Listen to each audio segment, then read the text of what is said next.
Credo che rientri stasera, domani sei Giulia,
a Molinari,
They were speaking, I assume they met each other.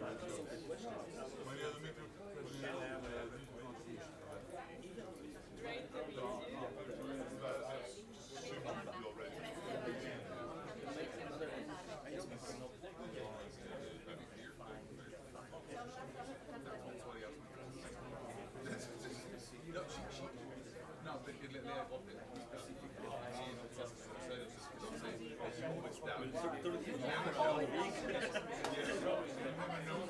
No, I'm trying to be suspicious every time you say something.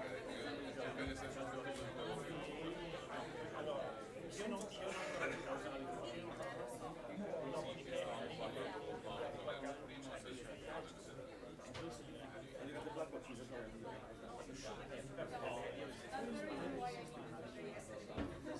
Exactly.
Le mettiamo proprio stretto qua. Sì. Proprio un saluto e poi vi lascio. In piedi, allora possiamo togliere una sedia. No, ma proprio un attimo. Buongiorno a tutti, benvenuti, buongiorno. Good morning, everybody. Welcome. Good morning. So it could be an idea, perhaps.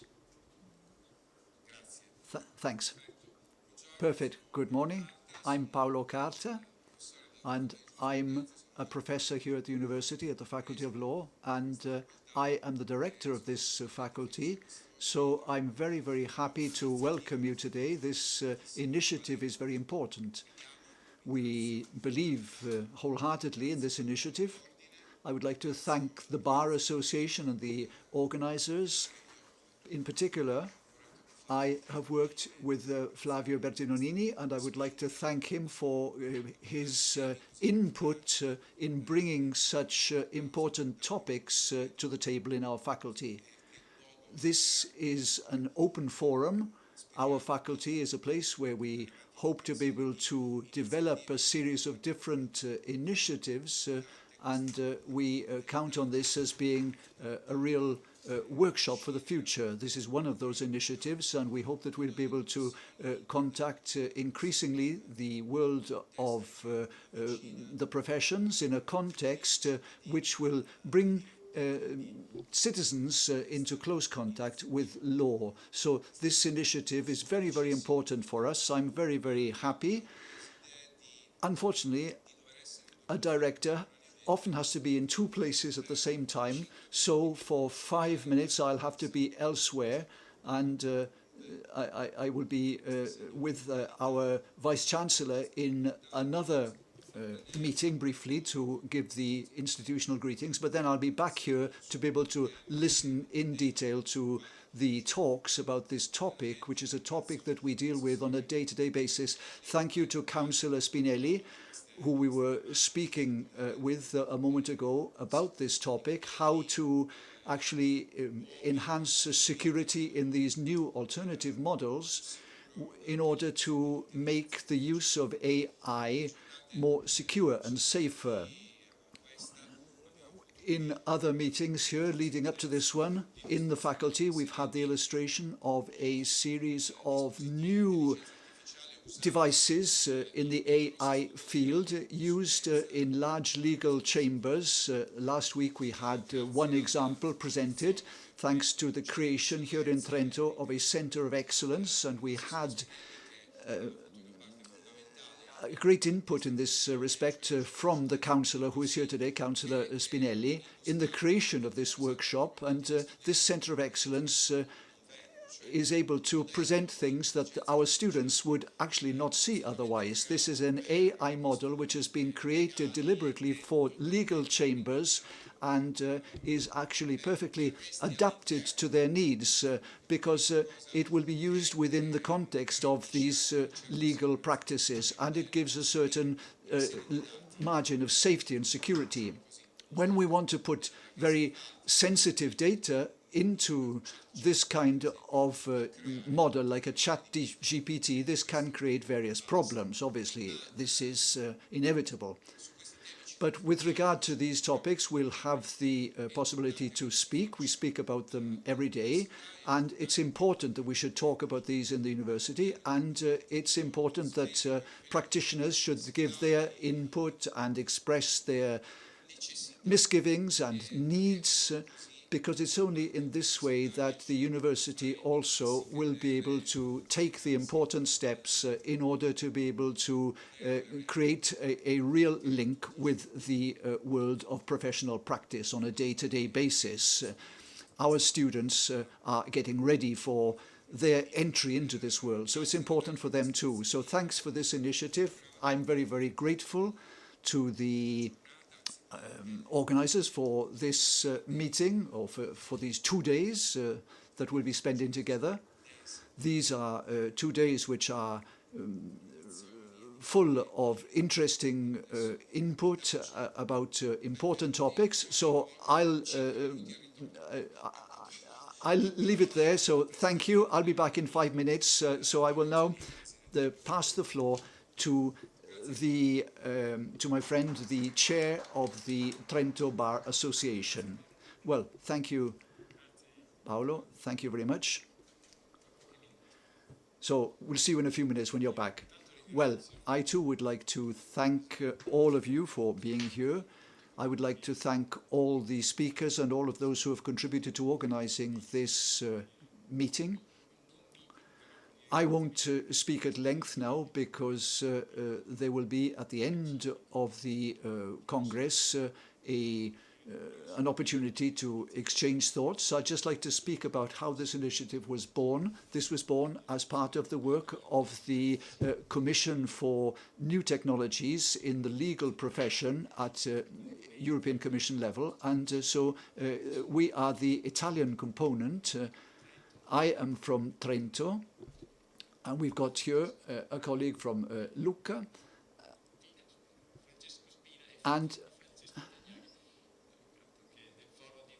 also our colleague from Verona, from the Bar Association of Verona. So the initiative was born as a result of their input. I would like to thank them wholeheartedly because they gave us the opportunity to be able to organize this meeting.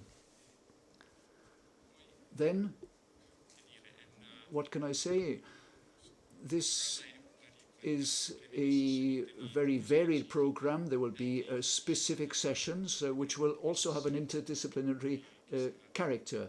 There will be the initial session moderated by Paweł Kowalsky from the Bar Association of Poland, and in the first session there will be the focus on European regulations, Chinese and US regulations in the AI field in order to be able to understand the future prospects in terms of global governance for this field.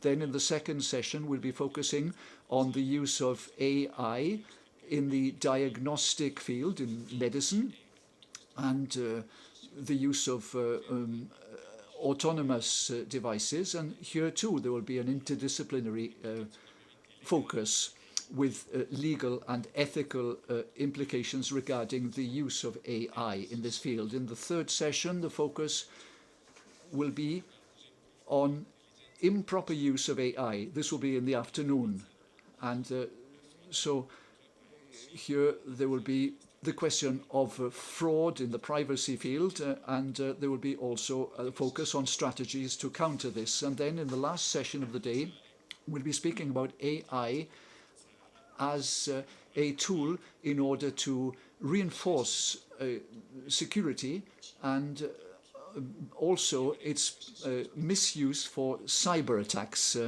Then tomorrow there will be a focus on the use of AI in the legal field, AI and the magistracy, and also AI and legal practice. These are very sensitive topics because AI can actually call into question the independence and autonomy of the magistrates, which are values for the legal profession which are of fundamental importance and absolutely non-negotiable.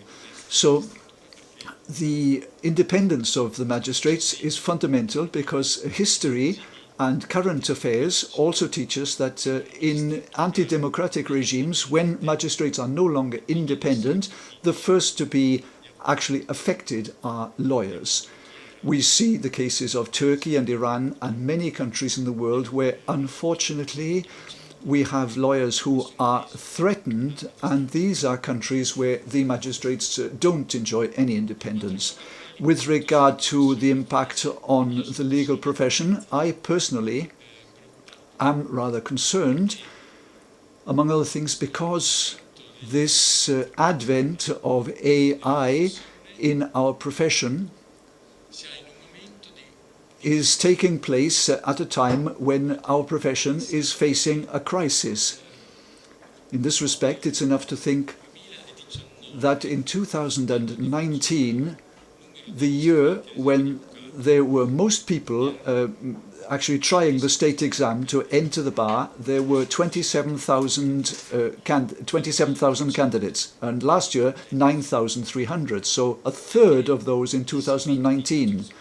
The enrollments at the faculties of law are also down by comparison to 2010. In this 15-year span, we have seen that there has been a 50% drop in the number of enrollments at faculties of law. So if we can't regulate and understand how to use AI, our profession could be facing a situation where it will continue on this downward path, because AI actually raises major issues in terms of independence of thought. We have to address every day questions regarding the life of people, and this will all affect our choices regarding the life of people who actually entrust their livelihood and their destiny to us.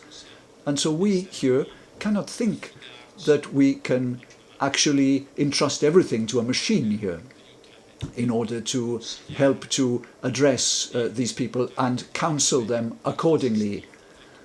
These people need to have their rights upheld and defended. In this regard, and I'll come now to my conclusion, the topic, and then there will be Professor Cristianini's lecture tomorrow at the end of the session, and he will be speaking to us about how intelligent machines are now evolving towards models which can learn and take decisions.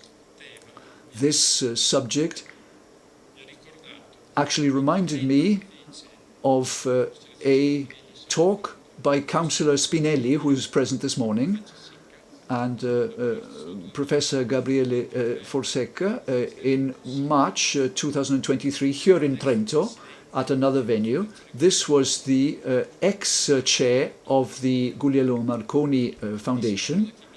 He's unfortunately no longer with us.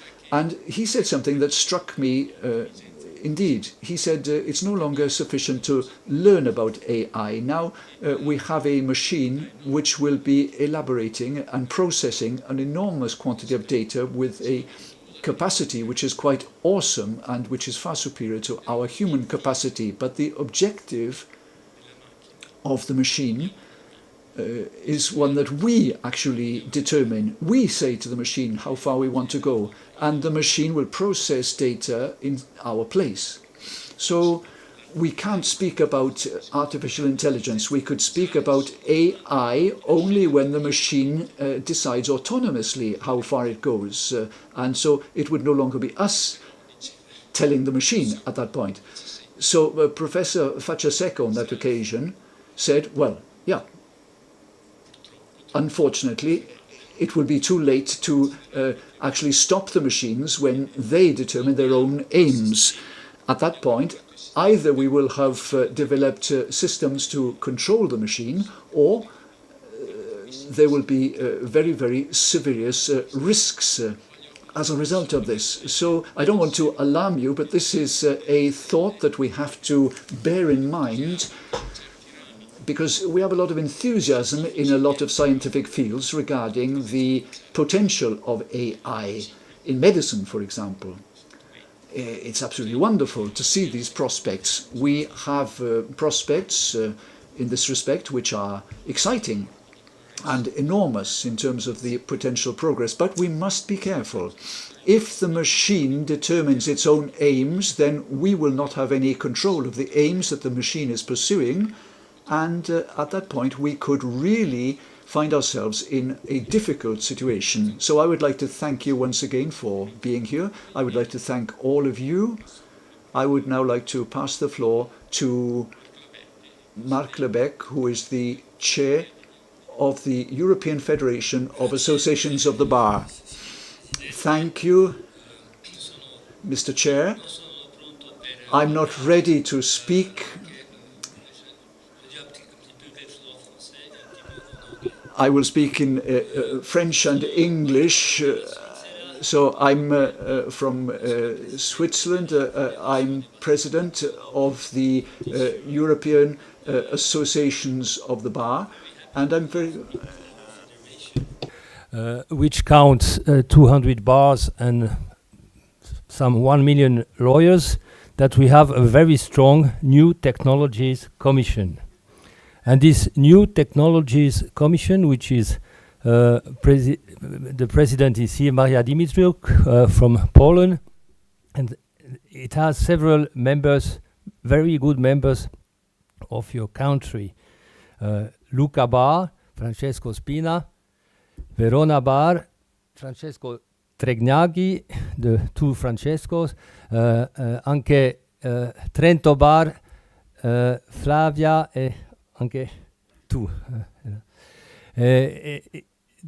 I tell you, it's a very, very, very innovative commission, a very hard-working commission, a very, very good commission. And they in every congress we have, they do something about the subjects of the new technologies. Intelligence artificial, but also the cyber criminality, all the subjects that are in this area. And I'm very, very impressed of the congress you organized. We are also co-organizer, but the merits are, of course, to you bars, you three bars, and the bar of Trento in particular. And I'm really looking forward to learn a lot of things in these 2 days. Thank you very much, and have a good conference. Ecco, prego allora. I kindly ask Francesco Trentignaghi to take the floor. He very well. I will address you on behalf of Mario Regis, our president, who will join us tomorrow.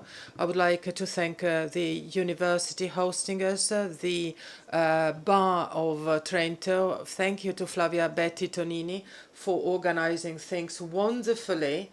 You are so good that you could open an agency to organize events, because you are a perfect event organizer.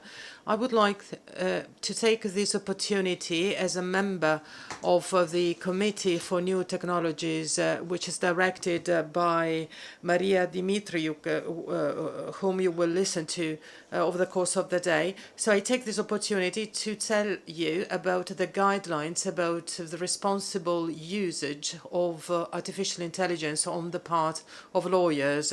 The first version from July 2023 was very successful and popular.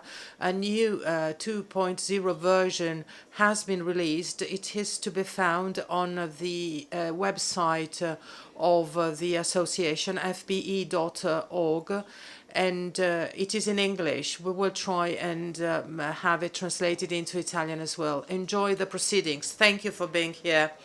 Before giving you the floor, I would like to briefly tell you that you know very well that we have 3 bars here, because this conference is co-organized by Trento, Verona, and Lucca. Next year, we will be in Lucca, and then next year again in Verona. So, of course, you already have to start working for the new editions. We will be there, both in Lucca and Verona, and we have great expectations. Well, after setting this standard, this quality standard, we are sort of anxious about what we can achieve. I will, of course, thank you at the end. At this moment, I can tell you that I'm here as the secretary of the Bar of Lawyers in Lucca to represent my president, who could not join us here today because there is another commitment, and he has a crazy life, too many things to do. Today, he is in Grosseto, for a meeting of the district association of lawyers in Tuscany. I convey to you his regards. I would like to share with you one reflection. You see, sometimes students in Lucca when they hear about initiatives and about the fact that lawyers travel around having fun to participate in various events, well, not students really, but lawyers comment that they do that to have fun, but it is not so. If we are here, it is because we all share the same objective, which is that of sharing with our members the opportunities for debate that open up in various domains and contexts. If you attend the proceedings of FBE congresses, you know that, of course, it is not for fun that you do that. It is hard work. And so this initiative is indeed an initiative which comes from the bars.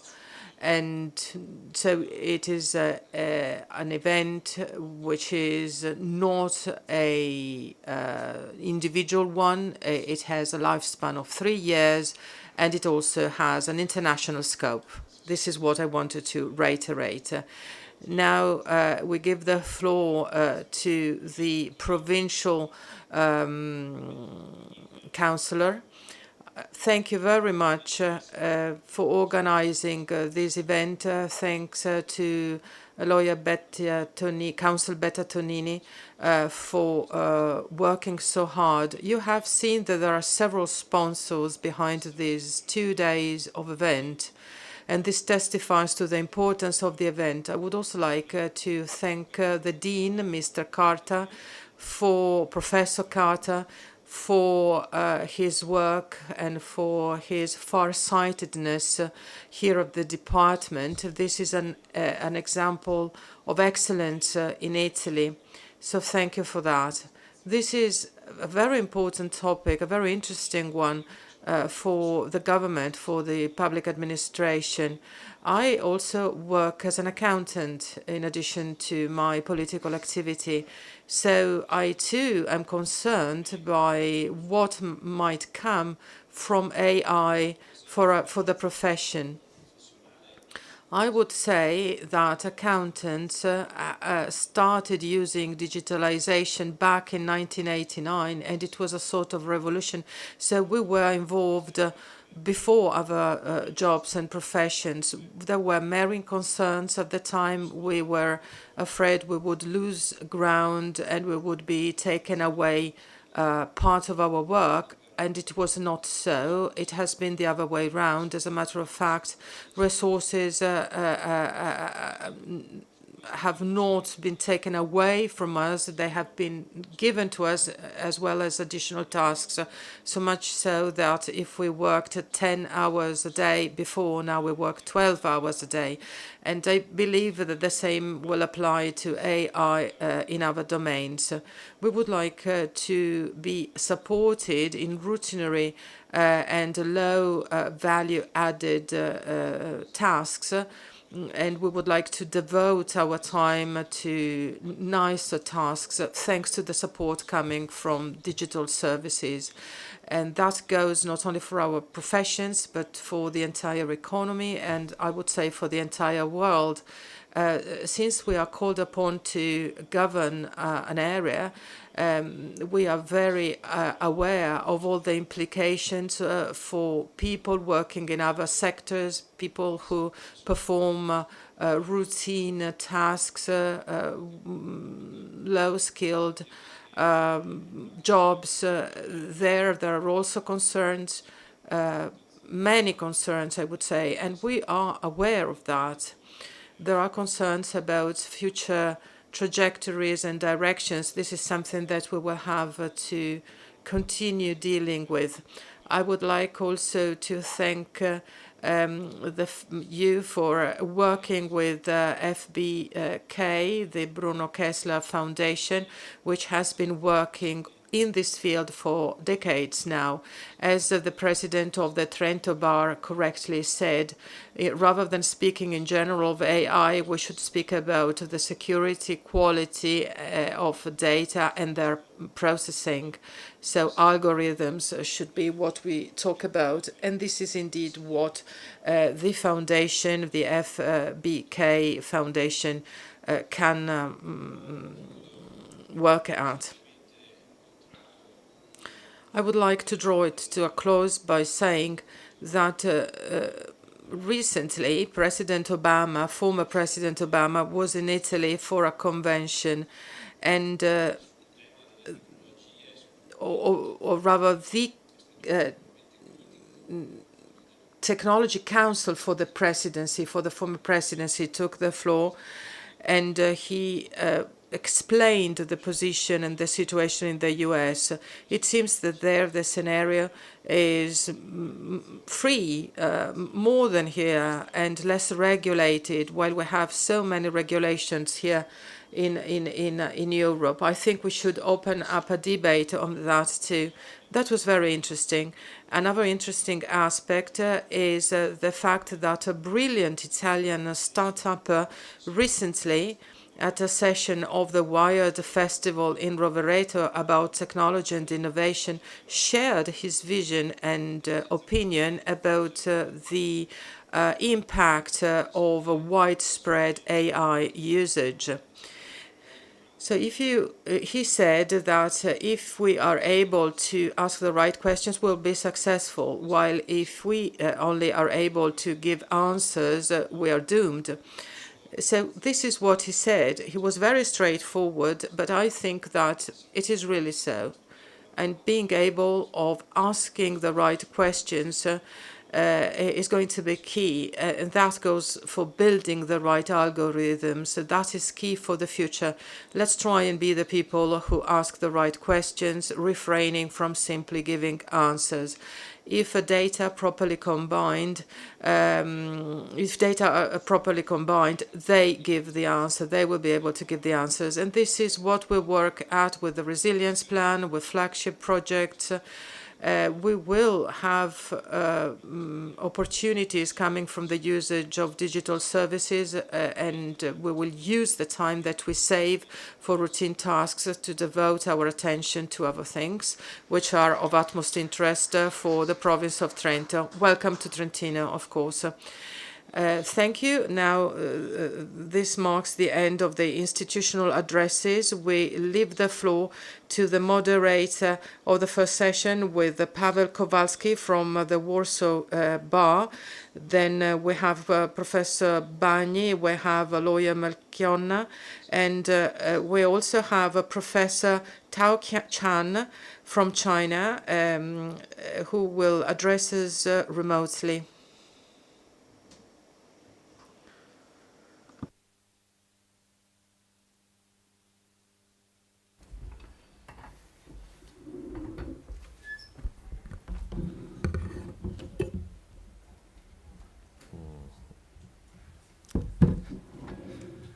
Hello and welcome. You're welcome. And let's do this part in English language because sadly my Italian skills are not so developed. So I hope you will not mind this issue. And thank you very much for the invitation.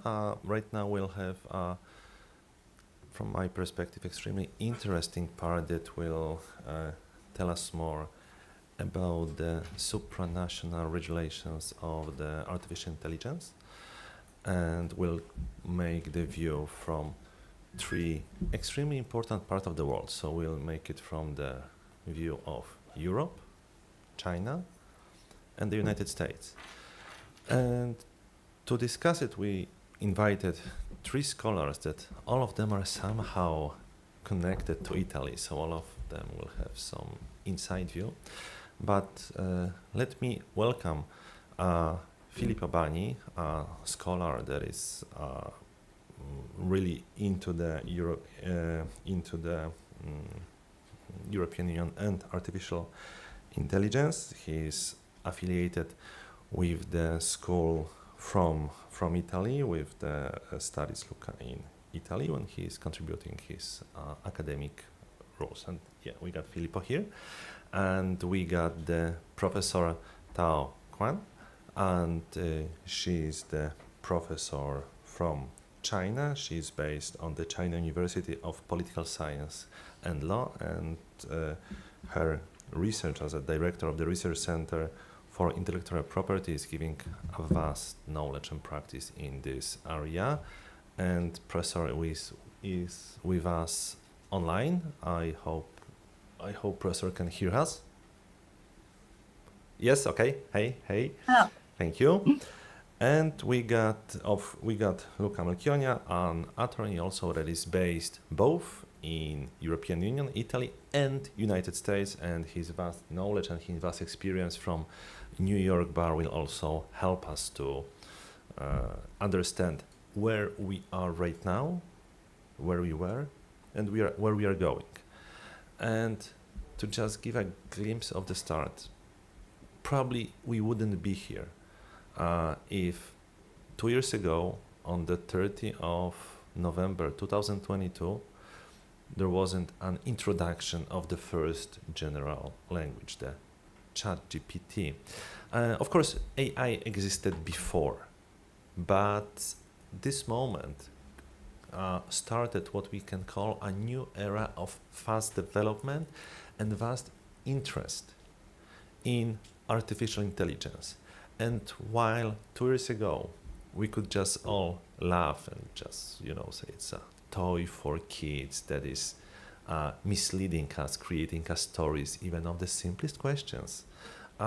Yet 2 years after that, this language model and more language model and development of the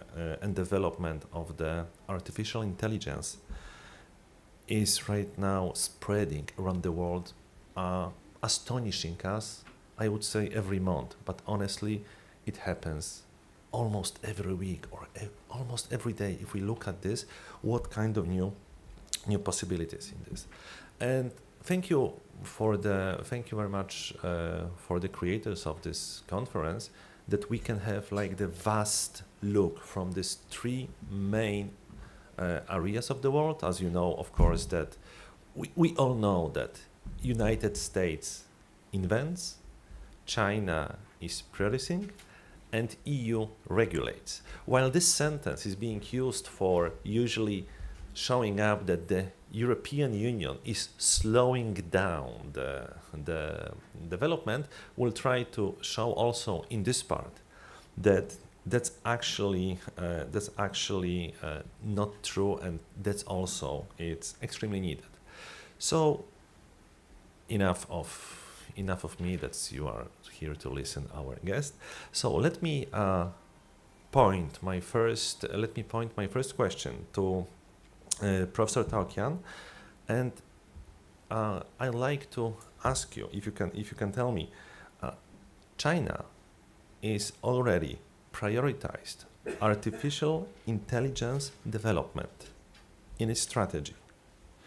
So I'm interested how this ambition of rapid development of the AI may align with the global calls for the ethical AI development and governance. Professor, if you can give us your view on this one. Ok, thanks. Perché ho preparato la slide per spiegare meglio, quindi posso condividere. So I'm not sure if I can share my slides, because for this question I have already made a slide which can give a very clear clear map of the regulations in China. If you can show us to us here, let's please do this. Okay.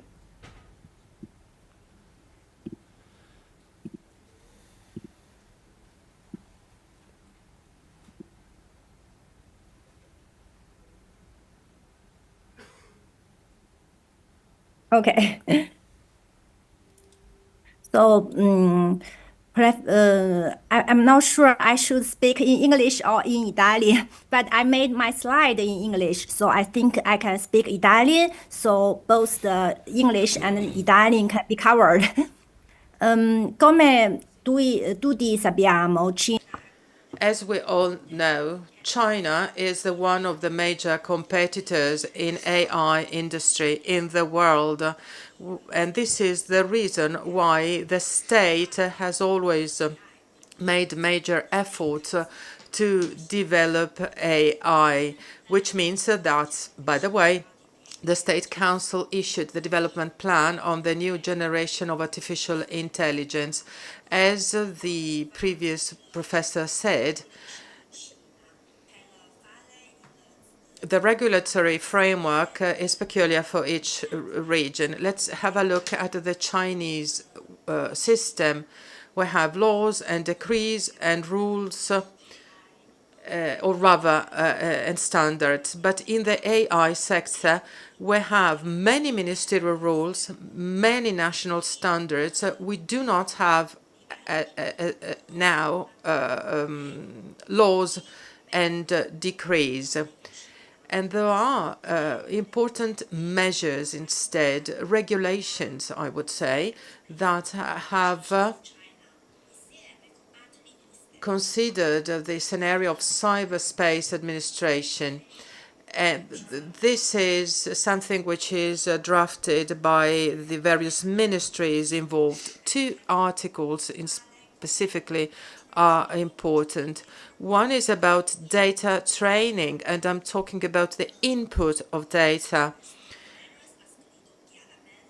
Here you see that the AI service providers need to use data from legitimate sources, not infringe on the intellectual property of others, obtain consent from the individual of personal information, and take effective measures to improve the quality of training data and enhance their authenticity, accuracy, objectivity, and diversity.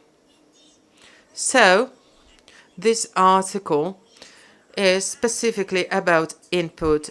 We also have one about content generation, the output. And again, it is in English. It is prohibited to generate content prohibited by laws and regulations. Discrimination, and the content generating should not violate the IP of others. Business ethics should also be respected. There should be no monopoly and unfair competition, no violation to the right of personality of others, and also those who have generative AI service should make more transparent, generate content more accurate and more reliable. Questo è il primo. Poi per il secondo abbiamo provision. Then we have a deeper synthesis part. Here we have algorithms, and we have the National Information Security Standardization Technical Committee. This committee covers several aspects. We apologize, but the professor speaks a mixture of Italian and English, and we can't translate into both languages at the same time. Anyway, a committee was set up for a cyber security governance approach. Important documents were drafted to have a national standard on national security. Il secondo è il practice guideline for cybersecurity standards, content labeling methods. The third one, AI safety governance framework.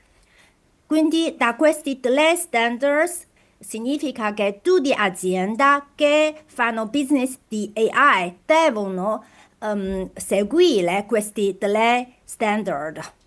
Follow these standards as we saw from the slide. And so, with regard to these requirements, we have the requirement for security of generative AI services. And then I would also like to speak here about the fact that in China we think a lot about safeguarding basic requirements and rights. Here è il output, non devono includere contenuti che infringe others' IP.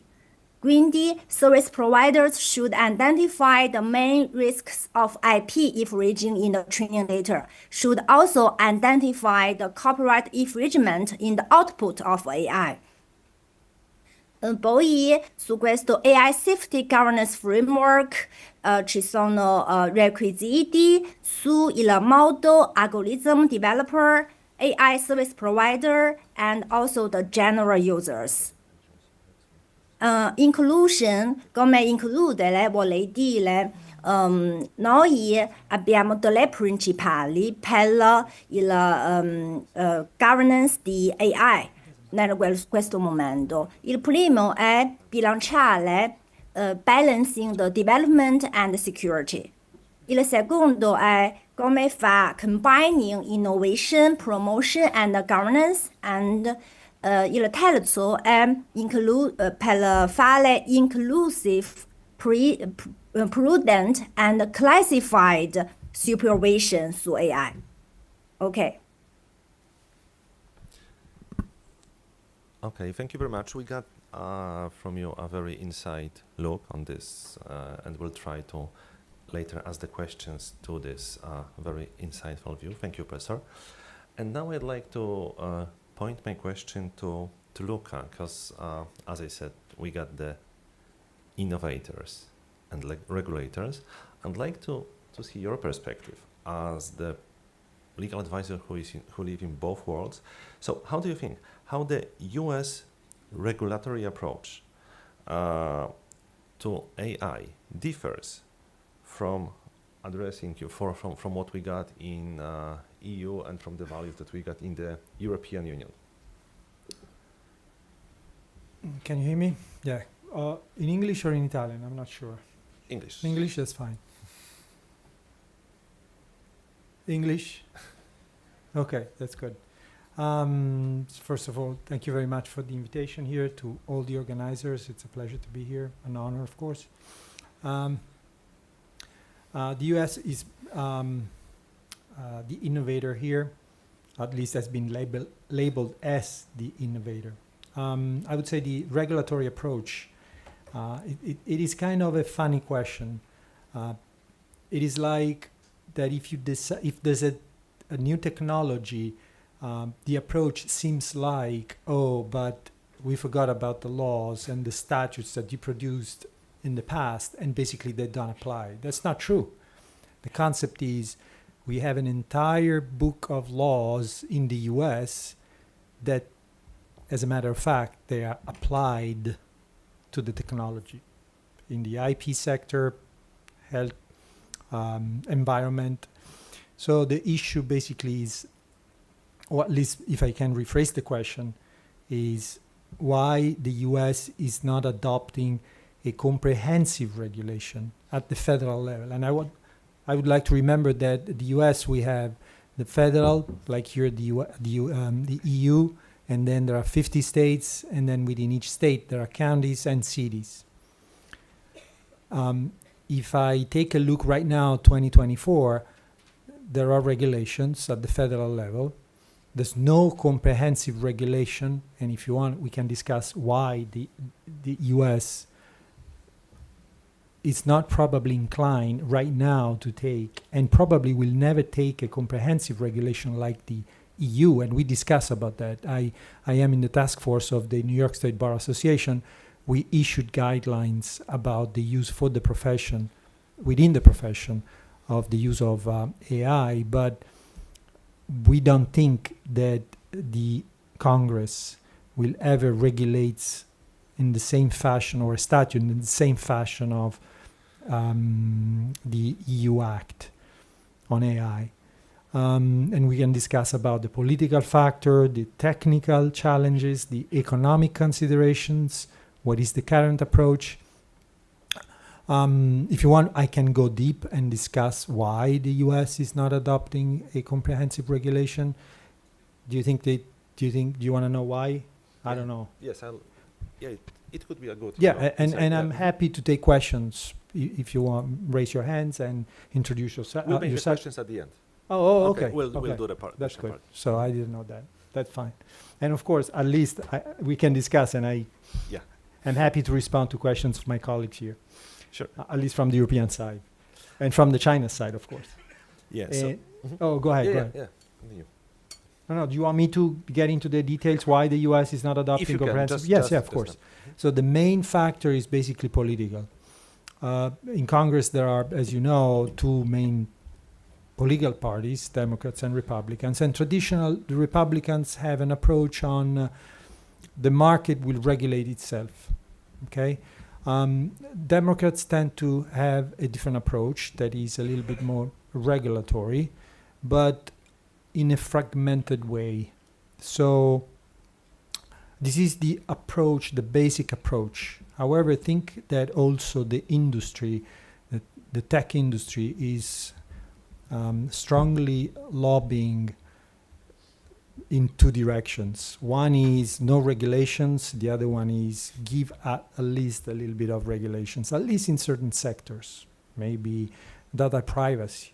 However, I would also like to remember that there's no comprehensive regulation at the federal level of privacy. There's no federal privacy law in the US. There's state privacy law, for example, in California or in New York, but not at the federal level.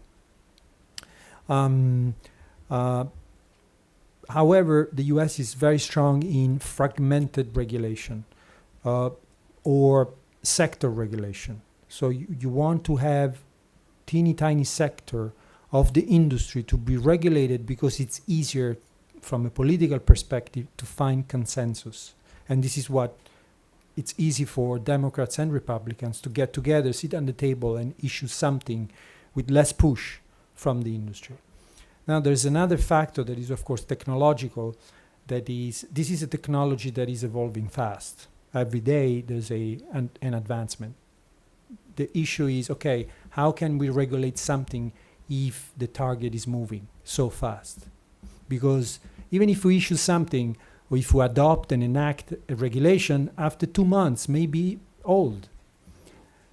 The other issue that is fundamental to understand the challenge from a technological and legal perspective is that the US, as you may know, is based on common law and precedent. Okay, so judges today, federal and state judges, have the power to create statutes, precedent, laws, rules. Okay, and these rules, with the body of laws currently existing, are capable of protecting, let's say, consumers in some sort of ways. Let's say there's a damage to a consumer caused by a company selling services or selling an AI product. Can I go to a judge and be protected if I am a customer and I'm damaged in some way? For example, privacy, yes, we have tools. Common law has tools to protect, for example, product liability. Product liability is a tort. You can go in front of a judge and say, oh, listen, I've been damaged by this company because my data has been used, or this is a false information or a fake image of myself. So there are ways in which I can be protected. So again, the major important issue, and I want to shift from the technical legal to the economic, is that there was one reason that probably was less discussed in the media why the US took the lead in this industry. That is basically the military power of the US. Artificial intelligence is basically used mostly in the military industry. So then why the US has to give away such knowledge, such competitive advantage? So then why I cannot deploy and use this advantage from an economic perspective, because the advantages of is economic, and the approach by the industry was, hey, listen, Congress, if you're going to regulate these, my industry will be suffering, and we are not going to be free to develop economically and create wealth for the society, for the US, of course. And the ripple effect is for all the American companies doing business overseas. So the economic consideration was probably the major factor that kept Congress just looking rather than intervening. Now, the other approach from a regulatory perspective was at least one. Let's keep the US in the driving seat of the bus, and let's keep the rest of the world in the back of the bus, including China. Because for the US, the approach is, okay, China is basically looking at us. He has the capability of looking at what we're doing, getting behind, so we want to keep China behind. If the EU wants to regulate, we're fine. But there will be companies doing business in the EU, and there will be companies not doing business in the EU. It doesn't matter, as long as the industry is within the US. That's it, that's the approach. Thank you very much. That's really good approach for this. Well, Filippo, Luca said that technology is evolving fast. And as you know, we are on the regulatory side as the European Union. So my question is, based on your perspective, how the European frameworks like AI Act can both set a global standards in the regulation without suffocating the innovation on the market. So how we can do both of these things? I would love to hear your 1 million question. Yeah. 2 million question. Thanks to the organizer for inviting me. Thanks for the sun also, because I come directly from Brussels and we are not used to this anymore. Yes, I mean, I'm here, as you can see, as an EMT School for Advanced Studies PhD student, but also working at the European Commission. And I used to work in the European Commission during the negotiation of the AI Act. So we were deeply into the policy, let's say, statement of the stage of how to regulate AI. So everything come from the Digital Decade Policy Program of the first presidency of von der Leyen, and is a program for 10 years until 2030. The idea was that Europe, again, there is always this wording, regulating, China is, US is innovating and blah, blah, blah.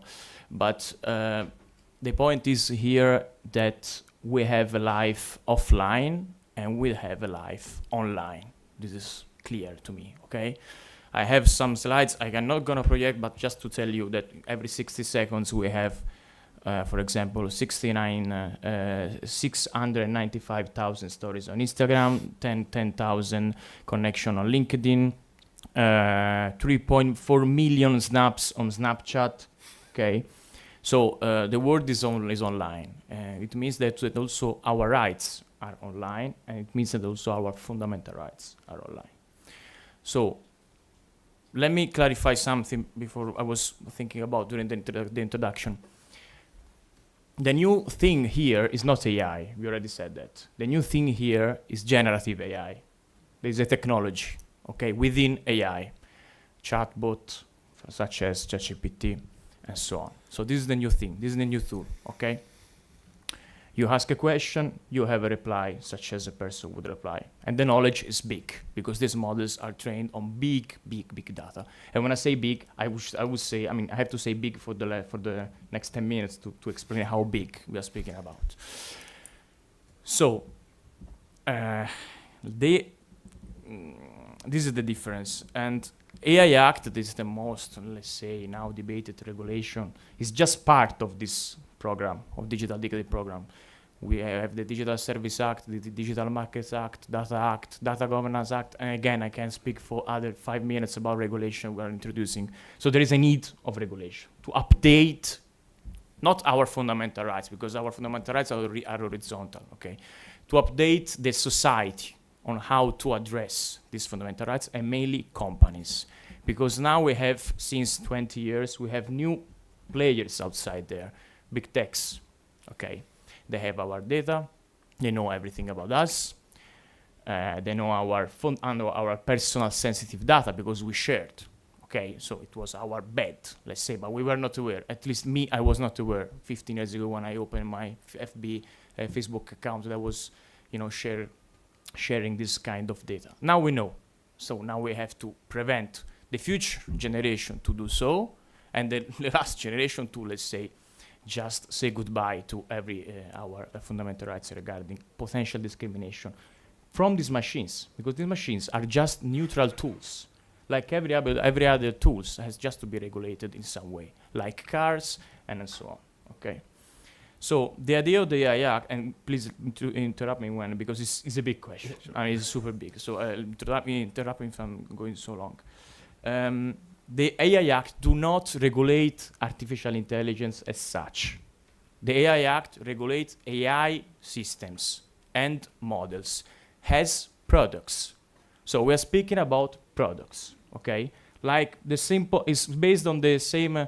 The new legislative framework is based on the same approach of these glasses on the market. If you want to put these glasses on the market, you have to go through a conformity assessment to assess that the lenses are good, the material of the glasses are not bad for the skin, and so on. Once you have it, you put the CE mark and you can put on the market. It's the same identical approach.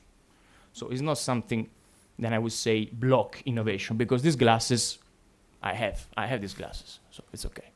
So this is the first approach. Of course, it's when you have a rule and we speak about compliance.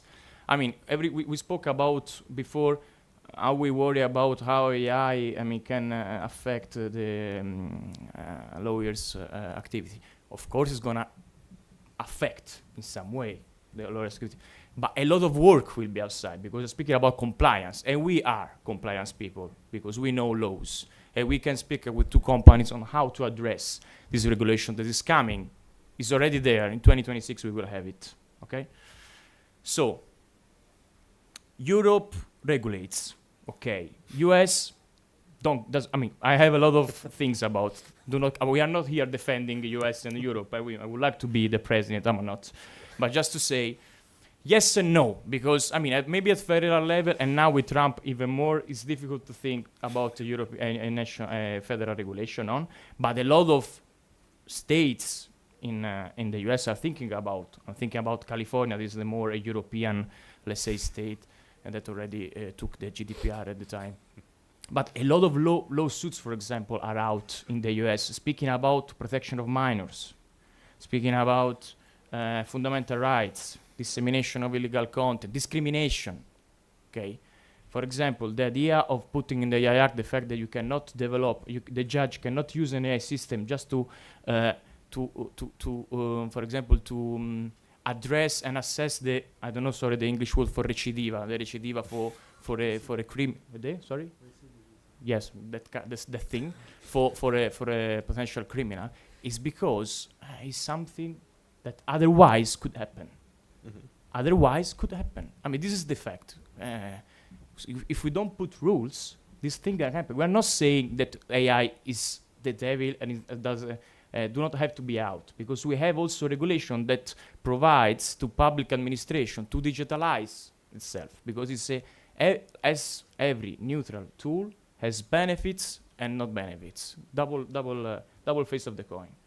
So we have regulation and we have innovation. We have regulatory sandboxes for SMEs. Europe is full of SMEs. We are SMEs, the SMEs continent. And we need to help these SMEs to develop this kind of a tool. We have, and we are, I'm a researcher too, we are in a university, we have to say, it's not the AI Act, under the Digital Services Act, we have the possibility to access to data from big techs. Mm-hmm. This is something that they in the US and China, they don't have. Okay, we have. They also can apply for this, of course, under specific rules. But researchers in Europe can ask to access data. And this is the richest thing we can ask to a regulator for researchers, because these data are binary in this moment. So regulation and innovation 1 million question. We have outside 2. Now we regulated, okay. Was my question also to my Director General, Roberto Viola. We regulated a lot. Now we have to innovate. We have tools, okay, that are outside. And I mean, let me say that I feel better if I know that an AI system and chatbot such as ChatGPT, that is an AI system, okay, based on AI model, this is GPT. ChatGPT cannot reply to me anymore.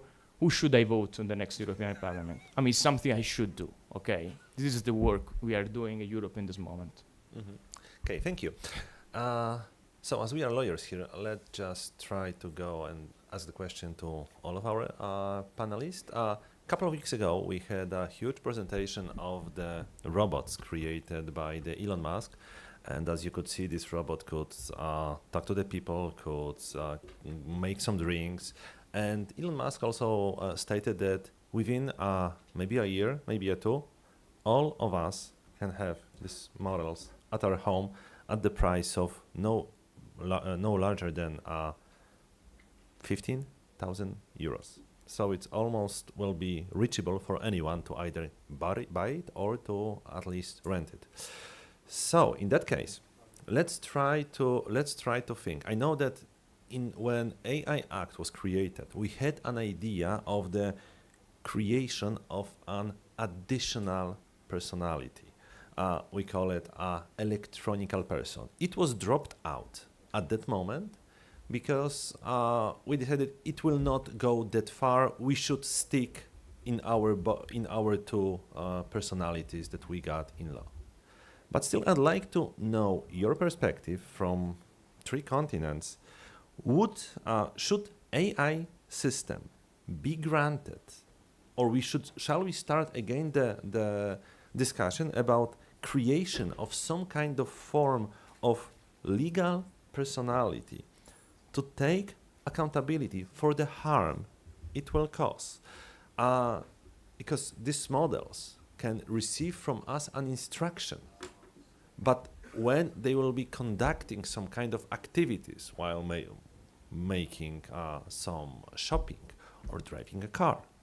So who shall be responsible from the civil, that may be easier, and criminal point of view? I'd like to address this question first to Luca, from your perspective, as you are on the side of innovators. Okay, so interesting questions. So let me go backwards.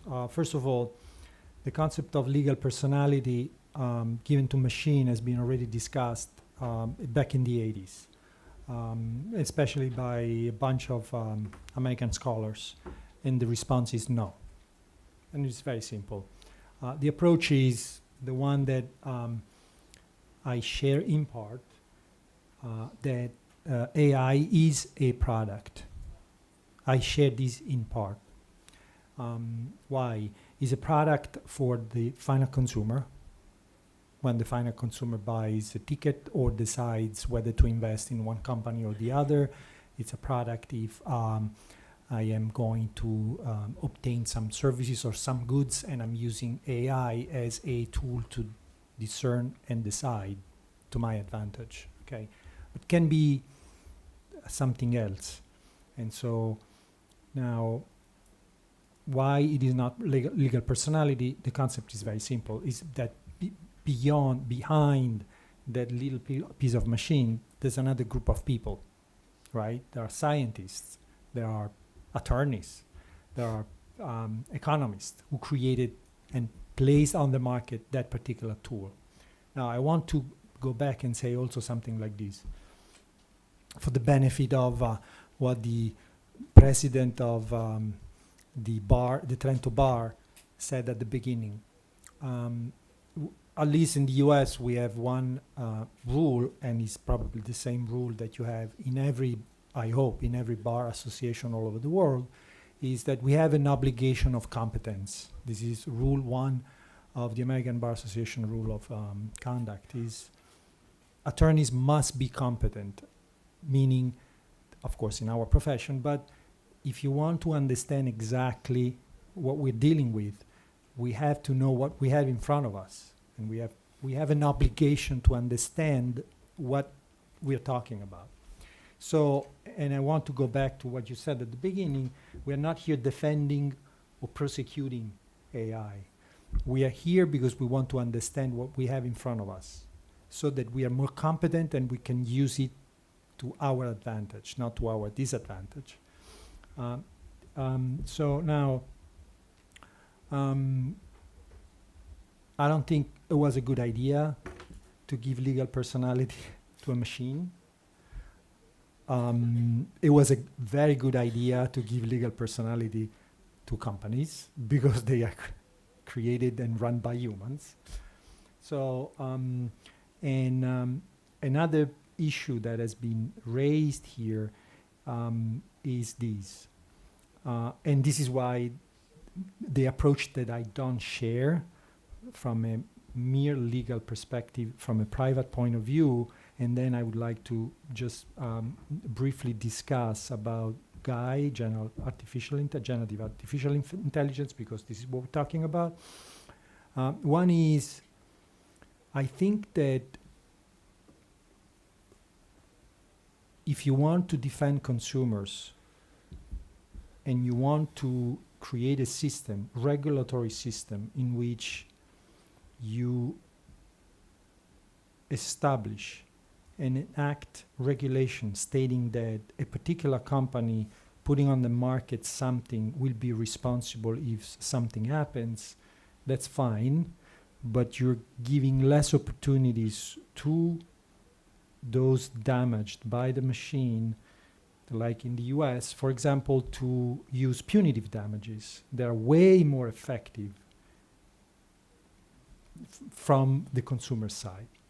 So American companies are way more frightened and terrorized by attorneys bringing lawsuits and suing them for punitive damages.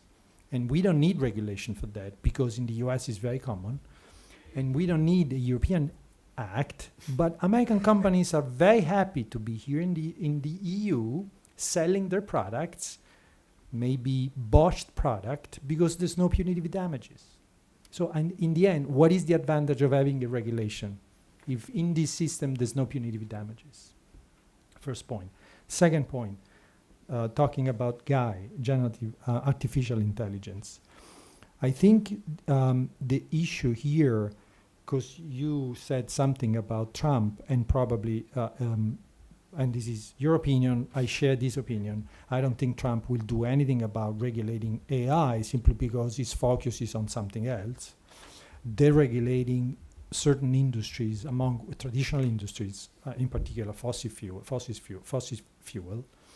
and especially because traditional Republicans are not happy to talk to tech companies because they are a bunch of youngsters, and generally they are completely liberal. That's the approach. I mean, this is the traditional idea. But GAI is the issue that they don't like because it jeopardizes democracies. Now, in your example at the beginning, you said how many daily posts there are? Because I don't have that data. How many? Where? Every day? All over? Every platform? I don't know. Depends on the platform. Okay, no, all of them. Total number. Just I'm a lawyer. yeah, that's good. That's a good point. Let's say in Europe, just Just in Europe, yeah. 10 million. Okay, so the question for me is, how many of these are generated by GAI? By AI? No, GAI, by generative artificial intelligence. Do you have data about that? No, this was only to say that we have a life online. Okay, not good. To say that it's about AI. Okay, from my perspective, I would say that probably at least 50% of those Probably more. are from generative artificial intelligence. 50%, not 10, 50. I would say no. Okay, we can discuss. We don't have the data, but I would say that from the U.S. perspective, is way more than 10%. The concept is this capable of affecting democracy? Because this was the basic issue that we wanted to discuss. Because we're talking about democracy here. Okay, so that's the point. The point is that artificial intelligence, a generative artificial intelligence, is capable of affecting democracies in the way in which we run democracy in general. So, and maybe I leave this point for discussion, for further discussion. Thank you. So right now I need to give the right of Filippo to extend this answer and to reply for the question. So shall we have, or no, as you agree with Luca, shall we have any kind of legal personality extra? I mean, I fully agree with what Luca just said about the legal entity approach and so on. I don't think we should. Is problematic from different point of views, legal and non-legal point of view. Again, we are not speaking about AI as such, we are speaking about AI systems. So it's something on which companies has control. The idea of the AI Act and the regulation in Europe is to regulate products. It means that they put rules on the chain value. If you are the provider, you have such rules. If you are the deployer, you have other rules. If you are the professional user, you have other rules. And if you are the end user, you have rights. That's the idea. If I interact with an AI system, as a citizen, I have to know that I'm interacting with an AI system. They did 6 months ago a test in Israel on this, and 33% of people didn't know that they were speaking to a generative AI system. There are implications for fundamental rights, democracy, yes, a lot, okay? Again, I already told you, before the European Parliament elections, European Commission sent a revised request for information to this big text to understand if and how they label and watermark generative AI content, if and how they assess how their chatbots reply to users. These chatbots are not anymore TG1, okay? We are speaking about another thing. We are speaking about not a legal entity, but an entity that is speaking to you, giving you advertisement. I mean, a thing is that if I'm in Trento, I'm asking to ChatGPT, my AI, Grok, then we speak also always about ChatGPT. We have my AI on Snapchat, we have Grok on X, we have Meta AI soon on Ray-Bans and in 2025. We have Perplexity, we have a huge amount of these chatbots. If I ask to this chatbot, what's the best restaurant in Trento? I have 3 restaurants, okay? If it's not that good, I will say, okay, enough. But if I ask about the next politician, okay, candidate, and it says me that is, under trial for something that is not true, here we have a problem of democracy, okay, big one. Mm-hmm. That's what Europe is doing. Is not avoiding people to, play this game. They avoid people to be misled by this technology. And we remember all Cambridge Analytica, okay? It was from America. I'm not pointing anyone. No. And let me just say, and I'm closing. As European, we are not speaking, and I want to underline this, Luca, not because I think it's interesting to have this point of view. You spoke about consumer protection, okay? True, it's important to have consumer protection. I'm speaking about fundamental rights. This is Europe and US, exactly this. This is the approach to technology, okay? This is my point of view. Speaking about legal principles of AI, in Europe you are trying, because it's difficult, as you said, it's a dynamic animal, it's difficult. You are trying to address transparency, the right to be informed of the existence of an AI, inclusivity, right not to be subject to a decision taken exclusively by an AI, explanation, right to have an explanation of the decision made by an AI, and equity, okay? No discrimination by AI. We are speaking about fundamental principles. I'm not speaking about have or not to have ChatGPT outside. That's it. I just want to know that if I'm going to look for a loan at my bank, or for a job outside, and the company go through a machine to assess my CV, I don't want to be hired or not hired because I'm gay or not, or because I'm left or not, right or not. We are at this kind of level. Speaking about legal personality, I think we are not there. It's not the case. We should push more on providers because they have the control of this technology. Okay, we are speaking about automatic. Is everything automatic? It's true and not true. Okay, you can double assess this kind of technology. It's not that you release an AI system and then will leads the world. It's not that. It's not Terminator. Okay, I mean, and not at the moment, at least. So. Or maybe we are doing this just to avoid this kind of stuff. Perfect, thank you. And Professor Qian, the same question to you. How about the Chinese approach to any way for the legal personality directed towards artificial intelligence creations? Okay. Thank you for your question.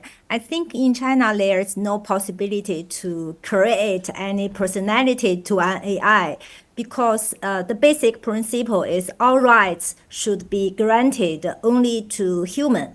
So AI could be in China be treated as only a tool of a human being. So in case that AI or robot had some creations, we think that the person who used the robot should own the right. And meanwhile, also this person should bear any liability related to such AI-generated content. So I would like here to share with you one case in China. In fact, we totally have 4 cases related to the AI-generated contents in copyright lawsuit. So in one case, the user of Stable Diffusion has put some prompt to Stable Diffusion in order to generate one picture, one image. And then the judge said that such image generated by the Stable Diffusion should be owned by this user. And this user is the author because the user has given his original ideas in the prompt. So in choosing the right images, in giving some negative and positive prompt. So the user should be the owner of the copyright of such image. So even though some scholars may argue we should have a new concept as machine author, but for the time being, we think only human being is the author, not AI, not machine, not robot. Okay. Okay, thank you very much for this. So before we come up to a question from the audience, there is a last question. I'll ask 3 of you also for the answer. Try to make it because we need to fit in time. So the question is to panelists, but also to all of you, just to have a short thinking. What the role should legal professions, what the role should we play actually in bridging the gap between the technologies and policymaker? The question is, are we currently doing enough? Is the law right now still reactive of what happens around? Or shall we act more proactive in this idea? So the question is, are we as a lawyer shall always stand, watch and regulate, or shall we take any other position? And Filippo, the question to you goes first. When you say lawyers, you mean? I mean the legal profession, the legal professions, even like the community like us. How we shall behave in this bridging the gap between the technology and policymakers? It was not set up, so that's why. No, yes. Yeah. All of these questions. Yes, exactly. So, I'm improvising. The gap. I mean, speaking to as a user, a daily user of this technology, please use it. I mean, this is the first thing to say. Please use it. Do not avoid. Not because, I mean, at some point you will be out of the market. Potentially, I mean, it's okay. Of course, some junior maybe workers will be, replaced by this. But it's, I mean, this is kind of is the rule of technology in all our history. So we don't have any more horses. We have cars. The only difference is that we are evolving in 6 months instead of 20 years. So that's the real problem. So speaking about national, okay, this is good. Okay, now I have a line. This I was taking time. Sure. To think. So Italy, the decreto on AI. This was I'm not saying it, okay, but my view is that this was just a way to put a stamp on AI without thinking too much about how AI works and affects. Also because I put again a definition of AI, and we all know that from Europe, from the basic of law, that European regulations are above a national law. So we already have a definition of AI system, we already have a definition of models, and so on. Is that the right approach? I mean, the right approach is to apply this regulation properly. This is the right approach. We already regulated enough. Okay, now it's done. It's not, to me, it's not the time anymore to put other rules. Also because, again, in Italy, but in all Europe, we are speaking to the market. It speaks about SMEs, startups, okay? They cannot pay, every startup cannot pay a lawyer just to, avoid complication regarding law. For example, this is a good example. We will never do it in Italy, okay? In Singapore, they just take all people over like 40 or something like this, and they said to the companies that were hired, okay, these people now come with us, and we give them a course on AI, okay, for like 3 months. And they're not going to lose their job. It's just to align the society to this. The society has to be aligned. So what I would say is that the regulation comes from Europe, okay? Now bottom-up approach, universities and so on. We have to spread knowledge and awareness about this technology, okay? I can do something in 3 minutes instead of 20. And the result is the same, because not all of us are genius, okay? I mean, if you want to put some wording, this technology gives you wording in 5 minutes, but you have to review the wording. You have to check if the links are right links. You have to check if the most important news are really out there. This is the difference, okay? It's kind of, we all have our own assistant, okay? It's called AI assistant in some ways. So this is what has to be aware at my personal. No regulation, awareness, bottom up. And then, yes, from a policy point of view, our government, all Europe has to find a way to share more knowledge to, let's say, the people that is not, for which it's not that easy to approach this technology. This is something we should do. Otherwise, we're going to have, again, a breach in our society. And this is not fair to all of us. Thank you very much. Thank you for bringing up the Singapore case. What was also found in Singapore, that bringing up all of these people 40 plus, the old people as they said, bringing these people to the universities with the young people actually gave a lot of boost of information also for the young people, and these people 40 plus were also influenced by the young people. So that was an amazing experiment. I would love to have it in other countries. Okay, Professor Qian, as the lawyers do enough, or how do you think? What is the same question to you? So shall we somehow fill the gap, or are we filling the gap enough between the policymakers, yes, and the technologies? Thank you for your question. Though I'm not a lawyer, I'm a professor, but I would like to share some opinions on this. Obviously, the law is always lagging behind compared to the speed at which the technology develop.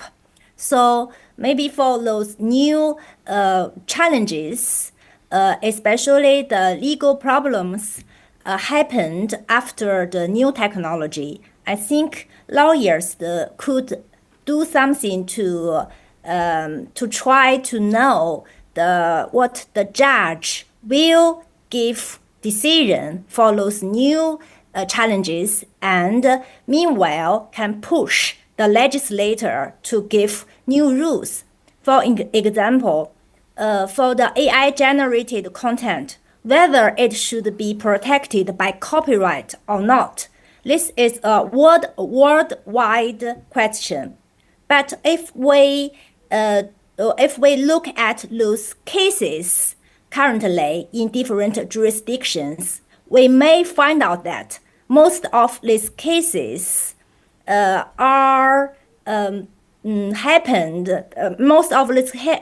happened because the lawyers would like to put those cases appear, which means that, for instance, we know that one Indian lawyer, and his name is Ankit Sani, he has applied for copyright registration of one AI-generated images in Canada, in the US, and in India. And then the copyright offices of these 3 jurisdictions gave out decisions differently. So after this happened, we will know that, oh, this is a real question, and later the US Copyright Office has released a guideline related to the AIGC, the copyrightability of AIGC. Also in China, we don't have, compared with the EU AI Act, we don't have the text and the data mining exception. That means if AI use the copyrighted works as training data, the service provider of AI could infringe the copyright of others. But we all know that training data is extremely important for the development of AI. So in China, we don't have regulation, we don't have rules about the text and data mining like in Europe. What we should do? So we found out that one lawyer who do an experiment and who put all his articles online and let the AI to learn. And then he filed a lawsuit. So let's waiting for the decision of the judges. And after the judge made decision, we will know what it is infringing or not. So I think maybe for the legal professionals, we can try to, especially when there's no clear rules, we will do something to push the clear rules coming out. Okay, thank you. And yes, the question for you for the wrap-up. Okay, so can you hear me? Yeah, good.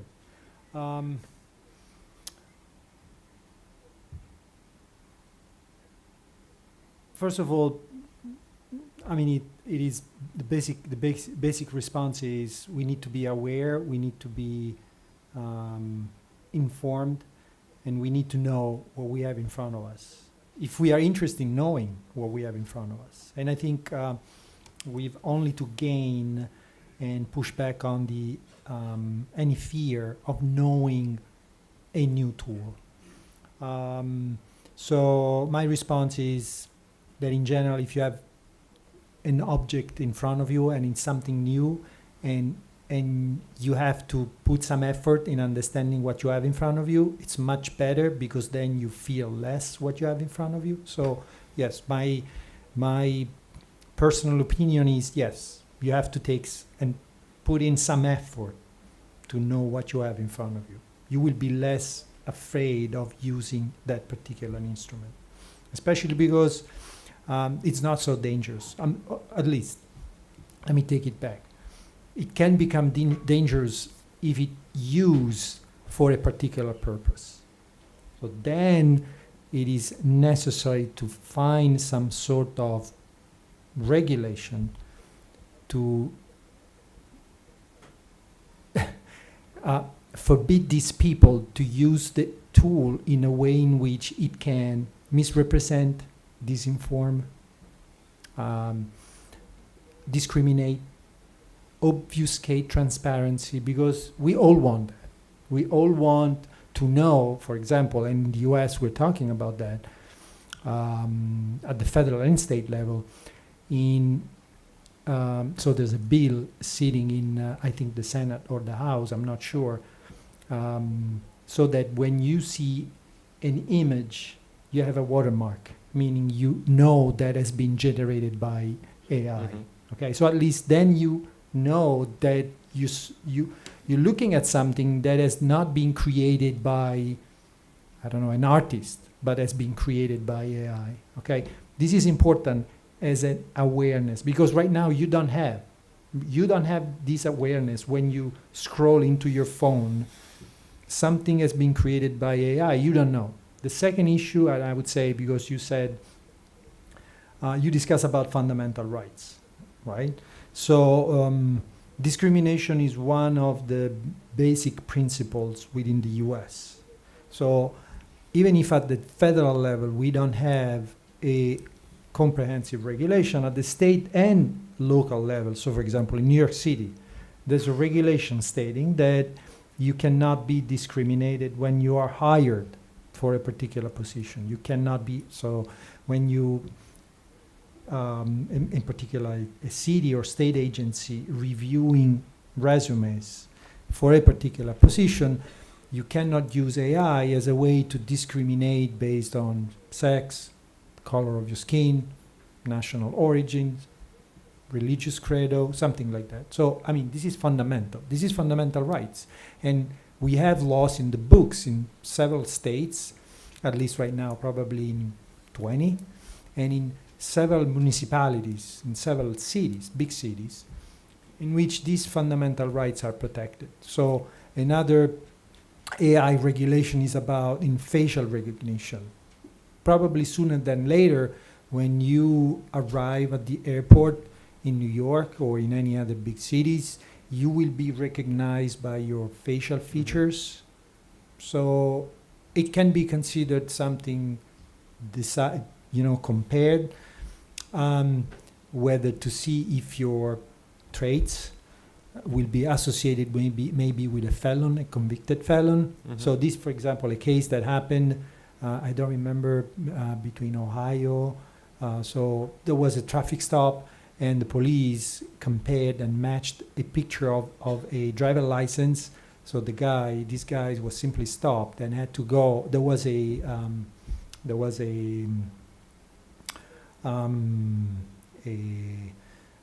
search warrant against, in another state, of another person with the same face. The AI made simply a mistake. So another issue that we have in the US that is regulated is about Compass. It's an instrument that is used by judges, what is called the sentencing moment of the after trial. And Compass has been found to be more often than not in a bias situation, in which, if you're black, if you have a certain age, Compass is used to give you, during the recidivism, more sentence, more time in jail, simply because you're black. Okay, so this is a bias. This is going back to the idea of a data that is not accurate. So this is the problem of analyzing properly data, precise data to input into the machine. So that's it. So we have to be vigilant. That's the most important part. Thank you very much. The last question was provoked by the actions that are being taken, actually, by the FBE, because, as you know, probably you all know here, but I'd like to remind you that FBE created the guidelines that are being copied around the world, as we know it, about the European lawyers in the era of ChatGPT. So we should know that, thankfully to the Commission, thankfully to Maria, thank you, we got the step ahead and to show the regulators how it should work. Okay, thank you very much for all of these questions. I got a question. Do we have any time for questions from the audience, or if we got any, because we are out of time, but if there are any questions here to the panelists, please let me know. Yes, there is one question.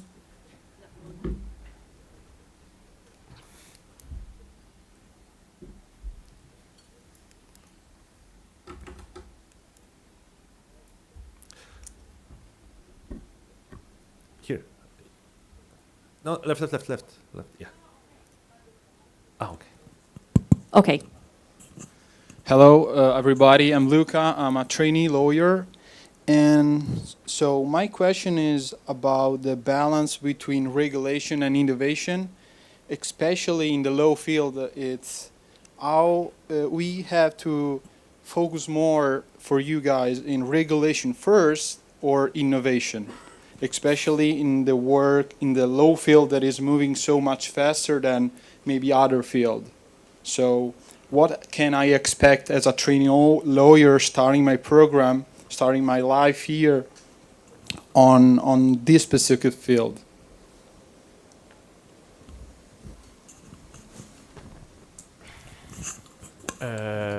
Hi, thanks for your question. I mean, would you expect to? I mean, let's say I'm 10 years younger and I'm at your place. Okay, what should I do? I should make difference in my own law firm on this. I should be an expert on this. I decided. Sorry to all the lawyers. I'm a lawyer too. Sorry to all the lawyers in the room. I decided to specialize myself in digital tech because if I would have specialized myself in compravendita on this kind of stuff, I would be all my life under someone else, okay? Or maybe not, okay, but too much time. This is the time for, let's say, your generation, my generation, to make a difference in this from this point of view. So specialize yourself in this tech, if you like, of course, in this technology because it's transversal. It's gonna take everything in a few time, and use it. Use it a lot for your job, but always with the oversight of a person that already studied. Because the problem with this technology, and again, I'm speaking about not AI, because AI is Turing, is 1950. I'm speaking about generative AI, okay, is that this technology has to answer you. Will ever give you an answer, ever. If you ask about ever, will ever give an answer, okay? So this is useful, but it's tricky. So that's why we have to be more aware about how it works, and you cannot be aware unless you do not use it for your specific job, because it's horizontal and it's vertical too, okay? You can ask to us to write a song about the Supranational regulation panel, because it will, but you can ask also about precedents, about what's the doctrine about, I don't know, lastrico solare, okay, this kind of stuff. So use it a lot and make the difference in your personal law firm if there are not people more expert than you. And if you are the most experienced person there at some point, just leave and go in another place where not anymore the most experienced person. Because there is this always say, no, if you are in a room and you are the ones that, know more about something, you are not in the right room. So I'm speaking about our age. I'm 36. I'm not speaking, if you are 70, you just can, calm yourself and enjoy life, this kind. Did you pose this question to AI? Did you try? Try. You should. Yeah, I think the tension between giving the machine free will and human supervision is the reason why we're here. Yeah. I can just add to this that always try to become specialist in what you are doing, and then just use the AI as the perfection of your skill, but still just focus on your skills. Don't rely on this too much. Thank you so much. Thank you. Okay, so I don't see any more questions. So thank you very guys, and I hope you got... Can I say last question from my European Commission Cup? Just to say, because before you asked me what lawyers can do from a proactive point of view. Outside, and in 2025, there will be guidelines, code of practices, implementing acts, and delegated acts on AI Act. So it's all second regulation that, put on the ground what really means that all data set has to be adequate. Okay, we have this kind of level. In this case, an association of lawyers and policy makers and so on can participate to the drafting of these documents. You can find everything on the European Commission website, and you can participate for 1 month. There is, for example, now a call for proposal out for guidelines on prohibited AI systems. So if you have ideas on this, just apply, give your comment, and this is how you can be proactive now in 2025. Thanks for it. So just one last number. I don't know, because we are here taking and we are also deep into the AI, but I just checked the last number for the ChatGPT. I said the most common one. Do you know that ChatGPT right now is being used by, it has 200 million accounts. Is it a lot? It's only 2.5% of the world population. And if we take and count how many people are paying for this, it's only 10 millions of people are paying for ChatGPT. So we got a vast number of people who have no idea what it is, and they'll need also our guidance. Thank you very much. I hope you enjoyed the morning session and have a great conference afterwards. Thank you.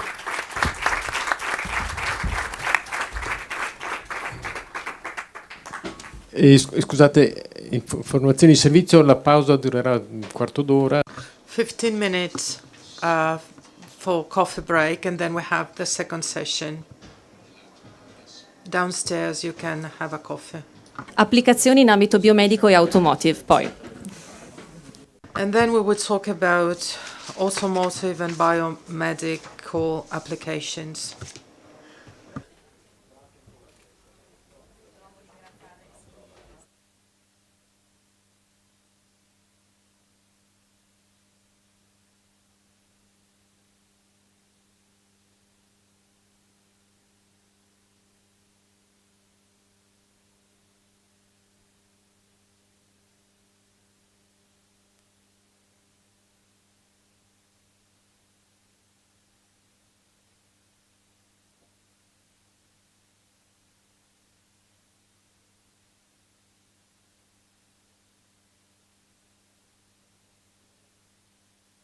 Sì, sì, ti sento bene.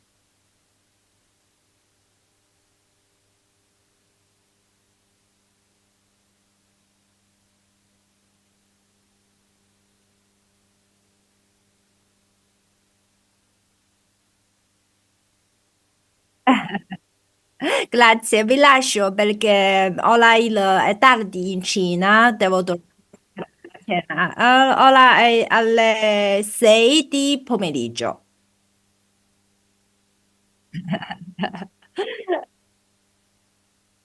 Grazie, grazie anche a te.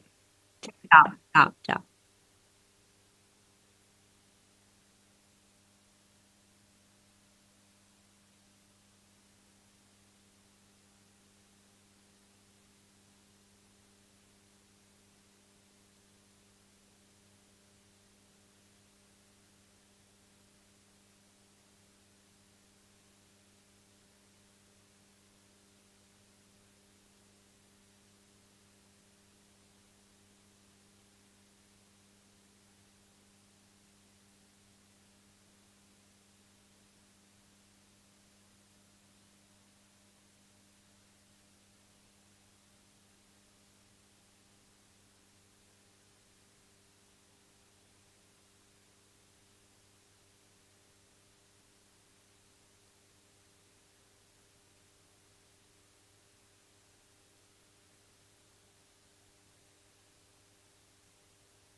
Sì, direi di cominciare con il secondo panel della mattina.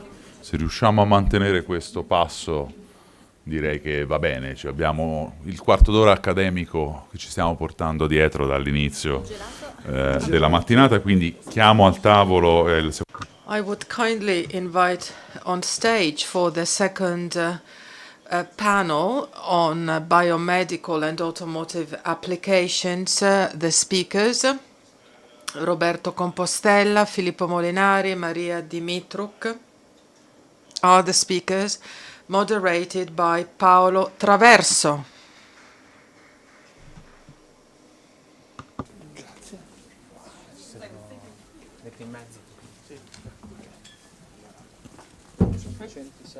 I can sit wherever you want. Stay here.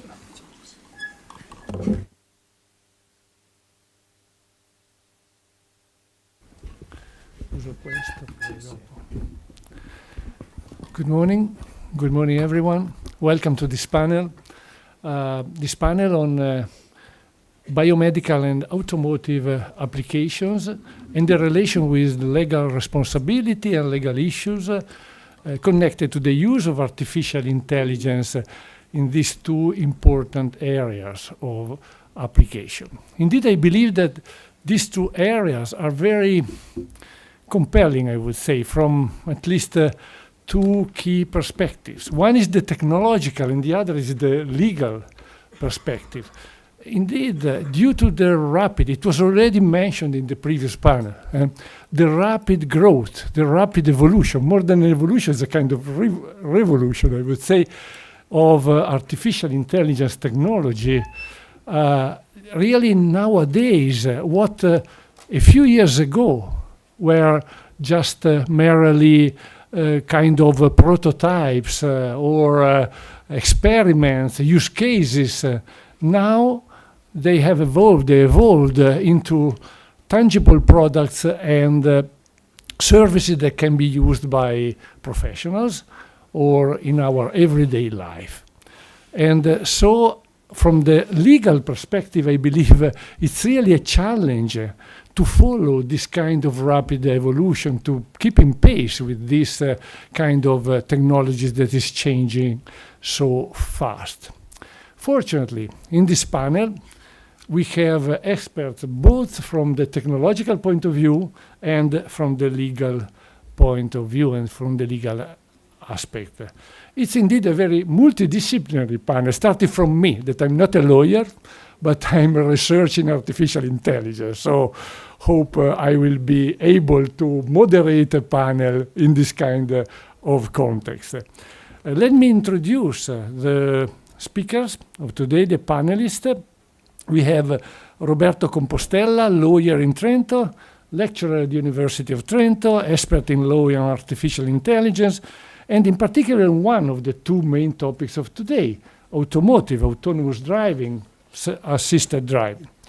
Professor Maria Dymitruk, professor at the University of Warsaw, in the Research Center on Legal and Economical Issues of Electronic Communication, also president of the New Technologies Commission of the European Bars Federation, expert in artificial intelligence and law, AI and administration of justice, automated civil proceedings, privacy and data protection.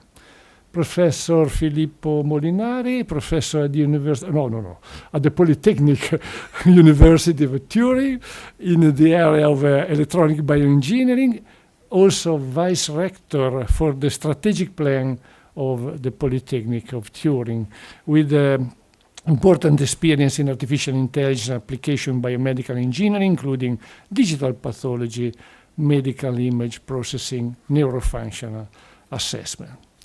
So I was mentioned, so we have two main topics here. One is biomedical application, the other is automotive application. Let me start from biomedical application. Indeed, in this area is really true what I was saying before, in the sense that really nowadays we have really system products that can be integrated in the clinical practice. Artificial intelligence is widely recognized, is widely acknowledged as the key technology for the future of medicine. for a medicine that is based on personalized, proactive, preventive care.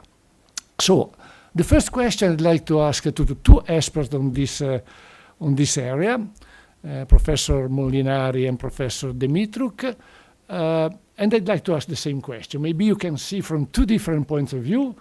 Professor Molinari working on AI and Professor Dymitruk expert in the legal aspect. But I'd like you both, if it's possible, to connect these two different aspects because they are tightly interconnected. Okay, so Professor Molinari, let me start with you. I'd like you to share your experience and also insights in the use of AI for biomedical applications, the advantages. Please say also about the advantage, but we shouldn't be only afraid of AI. In that area, AI can bring important advantages, and also in the future, and where we are now, where we are going, and also connected with your experience about the legal issues, norms and regulation in the application of artificial intelligence in this important field. Thank you. Thank you very much. Good morning to everyone. Let me start with just a couple of points. First and foremost, I am an engineer, so please excuse me anything wrong I say from the legal point of view, and I will excuse you for any technical error that you may consider. So we are mutually excused, and I think it is fine to start with that. And the second is that when we speak about artificial intelligence, we are speaking about I mean, there is a sort of confusion about artificial intelligence. Artificial intelligence, as said in the previous roundtable, is a conjecture. So someone said that it is possible to induce a machine to do the same reasoning that humans do. That is the point. And in the beginning, artificial intelligence was quite naive. So it was able to solve problems that we already, of which we already knew the solution. And it is pretty much like when you chat with ChatGPT, since ChatGPT is one of the most used, and ask ChatGPT how much sums 2 plus 3, which is something useless. You already know the answer, and you are only trying to spot the errors of the system. You are not using the system in the intelligent way that you should do. So in the beginning, it was an artificial intelligence that was solving problems, and it was not so useful. Now it is becoming generative, generalized, inclusive, and so on. And you say, oh, well, but it is reasoning like we do. So it is able to do my same job. So in about 20, 30 years, I will be unemployed because there will be the artificial intelligence that will substitute me. And this, in the biomedical field, is a sort of reasoning that is very present. So in the beginning, the experience is that medical operators felt somehow overwhelmed or threatened by artificial intelligence. Then, with a slightly more developed consciousness, the approach is that in the future, doctors, clinicians unable to deal with artificial intelligence tools will be replaced by clinicians that will be able to proficiently use artificial intelligence tools. And that is the more or less the mood that we now have in the field of healthcare and medicine. Let's start from a consideration. In many hospitals, mainly big hospitals, the time required from a medical act, like, for example, a biopsy, so every one of us know what we are speaking about, and the medical report can reach 20, 30 days. And then, if the report is severe for the patient, let's say it's a sort of aggressive cancer, just to make an example, you have wasted 20 days of treatment. Okay? Can artificial intelligence help in this case? Yes, of course, it can help. Mainly, it can help, if used correctly, in reducing and, let's say, easing the workflow of the clinicians with the same interface as was mentioned previously by our colleagues. So, enabling the operators to save time. And in the medical field, when it comes to diagnosis, which is a sort of 75% of the time of the let's say of the work that is done in the hospital, it means saving all the time that is useless, but that now the operators have to use for that. So all the cases that are of low importance, either because they are negative, so no risk for the patient, or because they are very, very clear. And anyone, even at the first stage of specialization in medicine, would know that is that. Okay, there is no issue on that. So that operators can have quality time for their real job and in order to exploit their real expertise and skills. And that is one of the points. The other point is that coming to the advantages and staying in the field of advantages, we have a lot of data in the field of medicine that we are unable to use. Much of the modern medicine is based on the concept of correlation. In the beginning, it was called evidence-based medicine. Now, it is a little bit démodé, but more or less it's the same. You do something, you observe that there is a sort of consequence given to what you do, and then you start building a theory and validating a theory and making experiments and so on around that case. The fact is that if I get a flu, I am given a pill, and that pill usually is 1 gram of active principle. My wife, which is half than me, I am slightly less than 100 kilograms, just to do a little bit of body shaming, and my wife is around 55. If she gets the flu, she's given the same pill. Does it make sense? We are very far from the concepts of personalized medicine or precision medicine. And since we have the data, a lot of data, but we are unable to do the correct correlation and understand what could be potentially going on in different and complicated and, let's say, complex systems like physiology and pathology, of course artificial intelligence can help in that field a lot. The second part of the question, Paolo, if I got it correctly, was some examples of what we should take as disadvantage of point of attention. Okay, one of the point of attentions, of course, is there are different ways to say that. From a technical point of view, we call it generalization capability. From another point of view, it may be avoiding biases or equality or, let's say, representativeness of what we say. But more or less, the concept is the same. When you have an AI model, surely you have trained it in some stages. And the model has learned something. That is why we call it machine learning or deep learning, because there is a sort of learning that is the key concept of the modern artificial intelligence. And it is also the base of generalization or generation, if you want to speak about generative AI. Well, when you learn something, the issue is just the same. Did I learn enough? So when it comes to use a certain model on the field, in the physical world, will be the model able to have the same performances as it had in the beginning? So the key point that we should take into consideration when using AI models in healthcare is explainability, why I take a certain decision, and uncertainty, the degree of trust that I provide you with my decision. So an AI model can say, oh, this examination is positive, so the subject is pathologic. I have to say you why I scored it as pathologic and how much you can trust my decision. In a sort of a scale or percentage, doesn't matter. But somehow you have to say the degree of reliability of the output of the machine.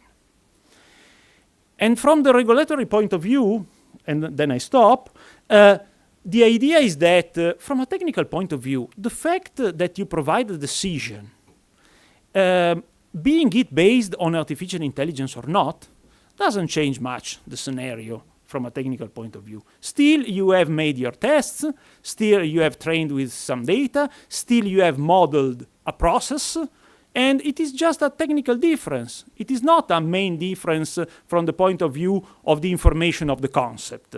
So from that point of view, the differences are in how you reach the FDA approval of the CE mark, not in what comes after. Thank you, Filippo. And, you raised a lot of interesting points.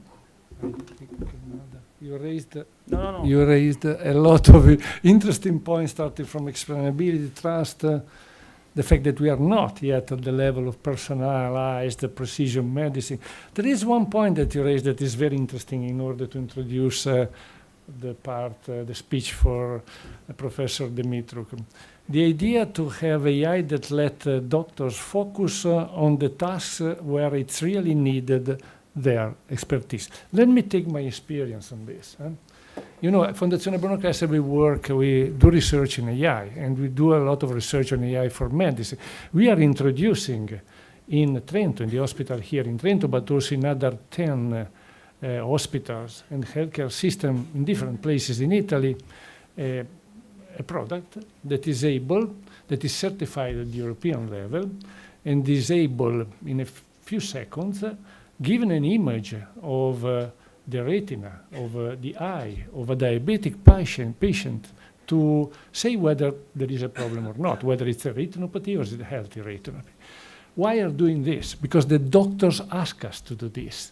Because you know that in Italy, but not only in Italy, this is a problem, the same all over Europe, 67% of the diabetic patients are not visited regularly every 2 years as recommended by the medical guidelines. And you know how many they are, 67% of these people? More than 2.5 million persons. So the doctors ask us, please, use this system, send us only the people that really need our knowledge, our work, the people that have a risk to get this kind of retinopathy, and we will do a better job.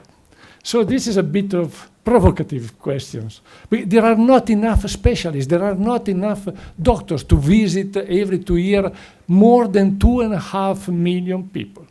So the question is, what about the right to AI? I mean, human rights, we always speak about the right on AI, to protect the people from bad things that AI can do. But what about the right of the human beings to have AI, to have a better life? And of course, Professor Dymitruk, you can also speak more in general about, about all the issues of medicine, AI, and the relation with the legal aspects. Thank you. Thank you very much, Professor Traverso, for this question.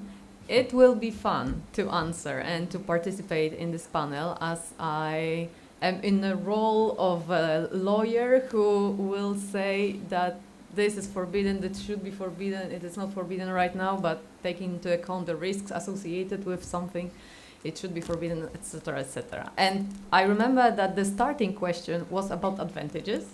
And I would like also to start in this point, as I do not consider myself to be a person speaking about disadvantages of AI-based medicine, as there is no way that I could justify it in a way that would be sufficiently intelligent. But so the first thing I'd like to say, and then I will address the question that was more towards to the right to AI rather than the rights on AI, is that I don't believe there is a single person or a decision maker or a policy maker that would like to stop development of AI in biomedical field. As Professor Molinari just said, we are heading step by step towards personalized medicine. We are one step toward securing the risk of the whole healthcare system on very general level. The example Professor Traverso mentioned about the diabetics and 67% of patients who just refuse to be treated correctly because there is a lack of solutions or tools or something. So there is a great space for AI for improvements here. And from the legal point of view, it is really important to say that the legal regulations regarding biomedical devices, products, were developed more than 5-6 years ago. The last one was from 2018, and there is a stop there. And from this year, there is nothing. Now we've got AI Act. So there is a gap from the legislative point of view here in Europe in this regard. But on the other side, on the other hand, we need to respond somehow. So we can go deeper into the discussion that was developed during the first panel, regulation versus innovation, but I would like not to pose an opposition between those two. But to answer the question, or maybe to switch the focus on the right to AI in the context of biomedical applications of AI, yeah, so I really like this approach, but I do not believe it has a reflection in a legislative perspective. So once, like a few years ago, because I'm also an academic, I went deeper into the topic whether there is a right to internet. Not as a fundamental right, but internet has it's a great tool, can be a great tool, can be a terrifying place as well. We are quite aware of that, but it is a tool that is enabling so many great things that maybe we could think about the right to internet. So more or less the same approach to treat something that is technology advanced as a way to have better life, better things, the development as a society as a whole. But at the end, the answer was not really, because from the legal point of view and from the point of view of a regulator, so if I would be Ursula von der Leyen, it is just impossible to do, to write a legislation that would address something in such a way. We do have fundamental rights, so it is always possible to combine such an idea with an existing right or more freedom in this case. So there is a difference between right to something and a freedom to do something. So in this case, I would rather say about freedom to use AI rather than there is an obligation of, I don't know who, public bodies to deliver something to the citizens that is AI-based. That is quite unreachable, I would say. But we can think, at least on a doctrinal level, about the freedom of using AI, but there will be restriction. And when we came to the issue of restriction, obviously, after this gap, we are now in 2024, and AI Act is now in force from August, and that ended this gap period, because AI Act, in terms of biomedical AI, it has something to say, as this field is maybe not hardly, but to a big extent regulated under AI Act.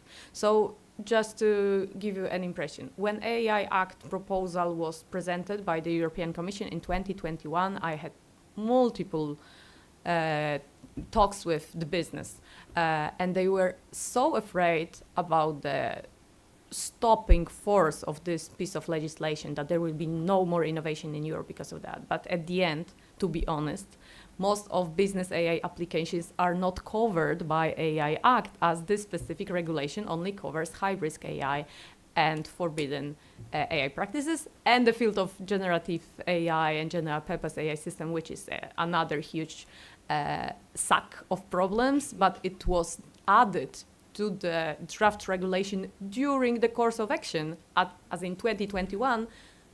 No one really thought about the release of ChatGPT in November 2022, so the regulation was not adjusted to the new reality and needed to be adjusting during the legislative process, but we'll skip this very specific issue outside of the scope of what I'm going to say. But biomedical applications are considered to some part as high-risk AI, and therefore they are highly regulated. I cannot say that all biomedical applications, as these are only those who fall under the their harmonization rules on medical devices, but software is also considered to be devices, so AI systems can be also considered to be a medical device, and it is considered to be high risk under AI Act. And only a few examples about very emergency health issues and providing health services to the public as a whole.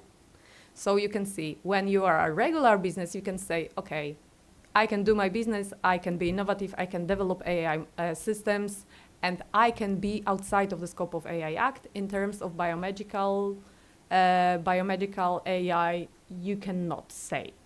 I will stop here, not to go further into details, because, as I said, I want to be on the innovative side rather than this very strict legal requiremental side. No, Professor Dymitruk, it was very interesting. Your consideration about the difference between freedom and right to AI, and also, indeed, the problem that we had with that application, that we couldn't use the one about retinopathy as a medical device, because, as you know better than me, a medical device using AI must have the doctor supervising the medical device. You cannot use it alone. Okay, now I will switch to the other topic. Avvocato Roberto Compostella, anche nel campo della guida. Also, with regard to self-driving cars, there was an article that you published on this question, and you also gave a keynote speech, and there was the prospect at that time that in a few years' time we would be having motorways with self-driving cars with AI on board, and that there would be an infrastructure developed accordingly. Here, as the Bruno Kessler Foundation, we have developed a European project involving the main car manufacturers in the so-called Munich-Bologna corridor, the motorway, with car-to-car communication and car-to-infrastructure communication. And so it was possible to avoid, to a large extent, the possibility of accidents. But this was an experiment. So I wanted to ask you to tell us the state of the art at different levels. We know about different levels of independence for cars. What's the state of the art, and what is the link with the legal concept of liability? Well, first and foremost, I too would like to thank the organizers for inviting me. I would like to lower your expectations, and I'm sorry to have switched language. I wanted to spare you my English. I'm speaking Italian. Well, having said this, I study penal law, and so I could give you some of my considerations, some of my impressions about how penal law will be affected by this. And we can think about this for self-driving cars, but this will be valid also for the medical field. I would not like to think about the exact technical distinction between different levels of self-driving car in order not to bore you with these details. When we have a self-driving car, this reflects what we already have to a certain extent in many of our cars. And so this will be ultimately a car where I will no longer do anything. Conventionally, there are 6 degrees of automation. 0 is with traditional cars and no AI, and level 5 is a fully self-driving car without a human driver.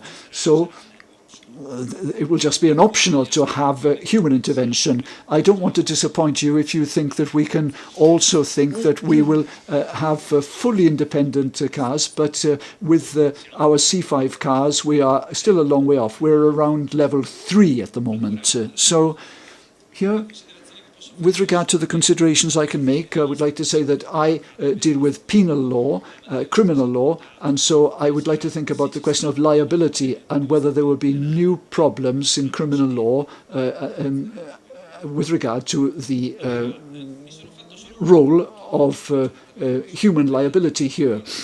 I've made a note here, and I would like to focus on AI, as our president said when introducing the Congress. We have this anxiety, and I think that this is fairly widespread. Also in the legal field, there is great concern that these new technologies will actually disrupt legal systems that have existed for a couple of centuries. I'm speaking from a penal law perspective. With regard to the question of liability of the person who is behind the steering wheel, while there is a steering wheel, I don't think that there will be a Copernican revolution. Criminal law will continue to work as in the past.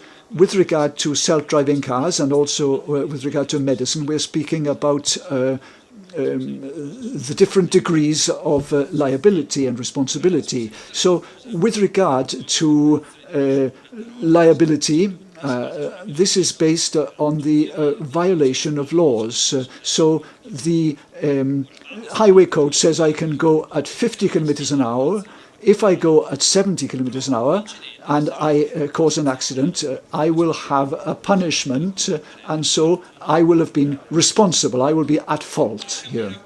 So with regard to self-driving cars, up to level 4, as long as there is a subject, a human subject behind the steering wheel, the question of safeguarding people and determining liability will change. We've got some documents at the moment, and they think that there will be a distinction between the supervisor driver and the real driver. So there are cars that can't do everything, and there will be a person who will be able to drive for certain parts of the journey. So what about the responsibility here and the question of fault? Here, fault will be attributed in terms of the need to take control when required. So some of our para-regulatory frameworks, this is what they state. So we have to think about whether we can face the question of fault with the same regulations. We can think that there has been a violation on the part of the driver, which will have been a conscious violation.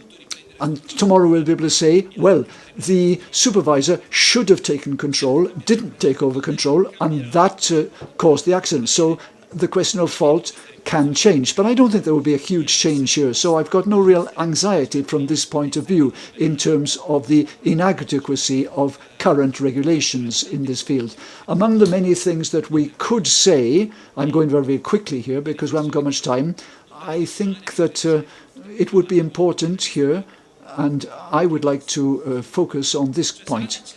So perhaps it would be appropriate to introduce a further license for drivers. Currently, I can drive different types of vehicle, and I don't want to really think about this too much, but why am I raising this point? If we think about the question of precautionary rules, I cannot wait for the A&E doctor to actually have to have a 10-year specialization.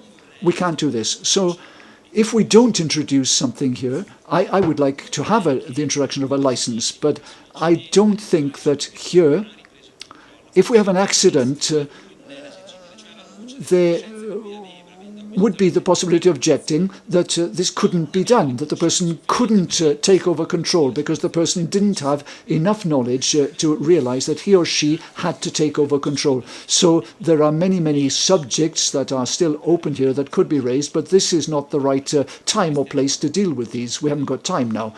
So these are two of the points that I thought it was important to raise. Well, you dealt with a point, apart from the point about whether it'll be easier to have one type of license or another, but you spoke about this question of being able or not being able to take over control. So we have had research data from our foundation and German partners with the use of AI in this sector. And so here, the problem that arises with regard to AI is if the person is able to take over control and to know when to take over control. So this would be at level 3, for example. So there could be an appropriate analysis here with an interface that would make it possible to demonstrate as effectively as possible the fact that it was necessary for the person to take over control. So the fact of resuming control is a good example here of the interaction between the legal aspects and the technological aspects, because naturally here, if the driver is not able to evaluate that he or she should resume control, then there can be problems. I would say that this opens up a new problem in relation to case law in the car driving sector. I would say that when I have a self-driving car, I should be able to trust the car to do so. And yes, case law in this sector is problematic. A number of judgments and sentences have improved the situation. But the first problem is I can't trust that the other drivers will abide by the rules. Case law would say, well, it is foreseeable that a person does this and that on the road. If I have a self-driving car and the traffic light is on green and there is a person who wants anyway to cross the street, I should slow down. Jurisprudence says that it should. I don't think that from a technological viewpoint you can plan a system where you slow down automatically the car at a green traffic light. Is that a situation of need? Is that a special situation or not? Well, we should simply accept that previous cases cannot be taken as a reference, and I need to take over when there is a concrete situation. For instance, there is a person about to cross a certain condition and I need to take over control because I can't trust the car to be able to distinguish that situation from another one. The only interesting thing is that in England, well, I was interrupted. Really interesting to hear, although I regret I did not speak Italian, to your discussion about this self-driving cars, because we are at the place where we are discussing those very famous AI-related and legal-related issues as trust, oversight, which are also the crucial concept for AI Act. And no, at the end, it is so challenging to address those issues. But there are, I believe, two myths or two misinterpretations of AI Act when it comes to those notions. The first thing is that these rules, which are scripted in AI Act, are only addressed to AI providers. So if I am a provider of a self-driving car, I need to do whatever I can to enable my driver in this regard to have a control over the situation at the end, because it is only a human being that can have legal consequences, especially in terms of criminal consequences. So there are rules saying that and that. But on the other side, it is often forgotten that rules within AI Act are not only addressed to AI providers, but also AI deployers.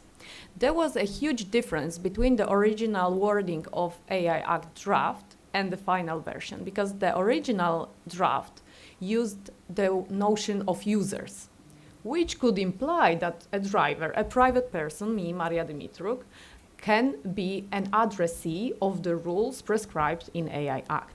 During the course of the legislative process, they've changed this notion from user to deployer.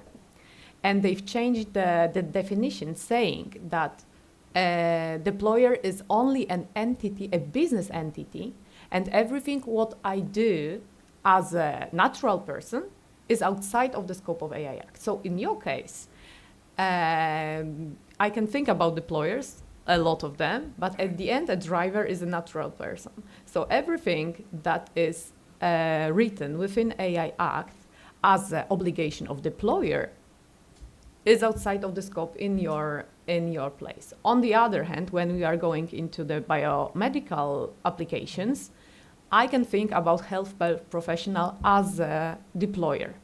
And here's the second myth about AI Act is that it will cover the whole issues that are related to AI. It will not. As I said, deployers, the definition of deployers is built on an assumption that deployer is a business entity. And as long as I am not a company or sole entrepreneur, I'm completely outside of the scope. So there needs to be another pieces of legislation that would address it. In case of automotive sector, it is highly regulated, so I can imagine, but also recently the European Product Liability Directive has been updated also to cover AI, as there was, you probably know, European attempts to prepare a directive on AI liability, non-contractual, but for now we know that they stopped the proceeding of this legislative pieces of act. So it is probably even more interesting from the perspective of criminal lawyer, but even from the civil point of view, or even the point of view of this very general act, which is AI Act, as this is only an umbrella legislation, which will be then linked with other specific regulation or directives that will cover very specific issues. So now we've got something that is trying to cover us all as a blanket, but then we will need to find very specific solution to very specific problems and issues. But after hearing your discussion, there is one thing I would like to cover, and it is also connected with what was said previously about explainability and the need to explainability. As I deal with those issues for over 10 years now, and I deal with things or AI application within legal sector, so the explainability is a core value here. I cannot think about a serious and responsible legal application of AI without explainability. But at the end, I believe that we produce a higher standards for AI applications that was created towards people. For example, if I am a healthcare professional using AI for something, at the end, a patient also demands explainability. But if it would be a regular situation, I go to my doctor saying, oh, I have a headache, and he or she is telling me something. I do not force him or her to deliver a justification. It is a little bit different when it comes to the application of AI in legal sectors, as we do not discover things, but we produce consequences towards people. So it's a completely different story. But in this case, maybe we produce a higher demand or the higher expectations towards technology than we were used to have. And maybe that's the core problem of all those discussions. As you know, maybe we should just agree that that would be probably US point of view. We should agree that the world is as it is, the things works as they are working, and just do something like that. But referring to what was said during the previous discussion, the Europeans decided to go other direction, and now we will face probably the consequences. Good one and bad one, I can anticipate, but at the end, we are heading for very specific direction in Europe. So, thank you, Professor Dymitruk, for this. Please call me Maria. Maria, okay, great. Of course, if there are questions, even during, please raise your hands, and we will make this very interactive. In the meanwhile, I go back to the point on biomedical. Filippo, you said, in general, the point about AI in biomedical application, but let me ask you to focus on one point. Data. It was said also in the previous panel, artificial intelligence needs data. And of course, when you need data, there are problems like privacy, cybersecurity, ethical issues related to data. Could you go a bit more in depth on this point? Yes, thank you. Artificial intelligence is fed with data. Any artificial intelligence model is fed with data. There is a sort of confusion. It doesn't mean that data are inside the model. So someone thinks about the fact that AI is a big box where you put data, you put other data, and then you grab data in an unethical way because you need more data, and then you take away parts of the patient, put also the human parts inside the box and mix everything together because you need data. That's not how it works. You need data in order to drive the response of the models in most of the cases. The concept, the basic concept of artificial intelligence in the modern models is learning. So learning means that I present you with a problem and with a solution so that you can travel the path within the problem and the solution yourself. And then doing several times the same path, you learn how to do it. And in the beginning, I am telling you, at least for the supervised models, I am telling you what I expect from you as the output so that you can refine your way of working. Then in the model, there are no longer the data. There are only mathematical representations. That is why it is called model. Indeed, to come to this point, so when the artificial intelligence is doing something and is likely solving problems in a good way, so it works as it should do, you have used a lot of data. In the field of healthcare, there are several things that you have to consider. The first one is the privacy. So you have to stick to the GDPR and all the other rules around the privacy of the data. You cannot use, unless otherwise specified or allowed by someone, usually an ethical committee, you cannot use previous data if they weren't collected for that purpose. So it is a very, very big problem because performing models usually need very huge amounts of data. And we don't, when I get the request, sometimes my phone rings and there is a a clinician on the other side or a healthcare professional on the other side and tells me, Professor, listen, can we do artificial intelligence? Which is, by the way, wrong question by definition. But apart from that, it is badly posed, at least. Apart from that, the fact is that the first thing I say is that my surname is not Google. Okay, so doing artificial intelligence in the generic way, like you are thinking, just because it is 20 years that you are working in the field of cardiology, doesn't mean that you have enough data to do something reasonable. So the amount of data is crucial, and you cannot grab data wherever you want, because there are rules that you have to comply with. Second, there is a problem about cybersecurity. Data are the most stolen resource in the field of ICT nowadays. And mostly all the cyber attacks in the field of healthcare, at least directed towards healthcare institutions or hospitals, being that public or private doesn't matter usually, are to stole data or to block the use of data. Not the processes, the data are the focus. Because that is the real resource in order to build something new. The learning process is based on data. That is the point. So, privacy, cybersecurity, and the other fact is the avoidance of biases. So, the representativity of the data that you get. That is not something new, but with the artificial intelligence, we understood that this point has become more crucial than in the past. For example, let me start from a very naive example.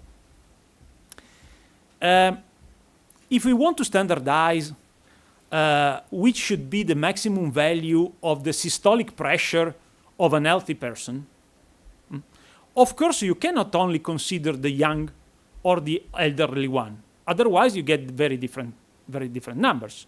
You cannot consider the gender, only one gender or another gender, because again you have a bias. You cannot consider only a race and exclude other races, because genetically we have different baseline pressures. So that is something that we already knew.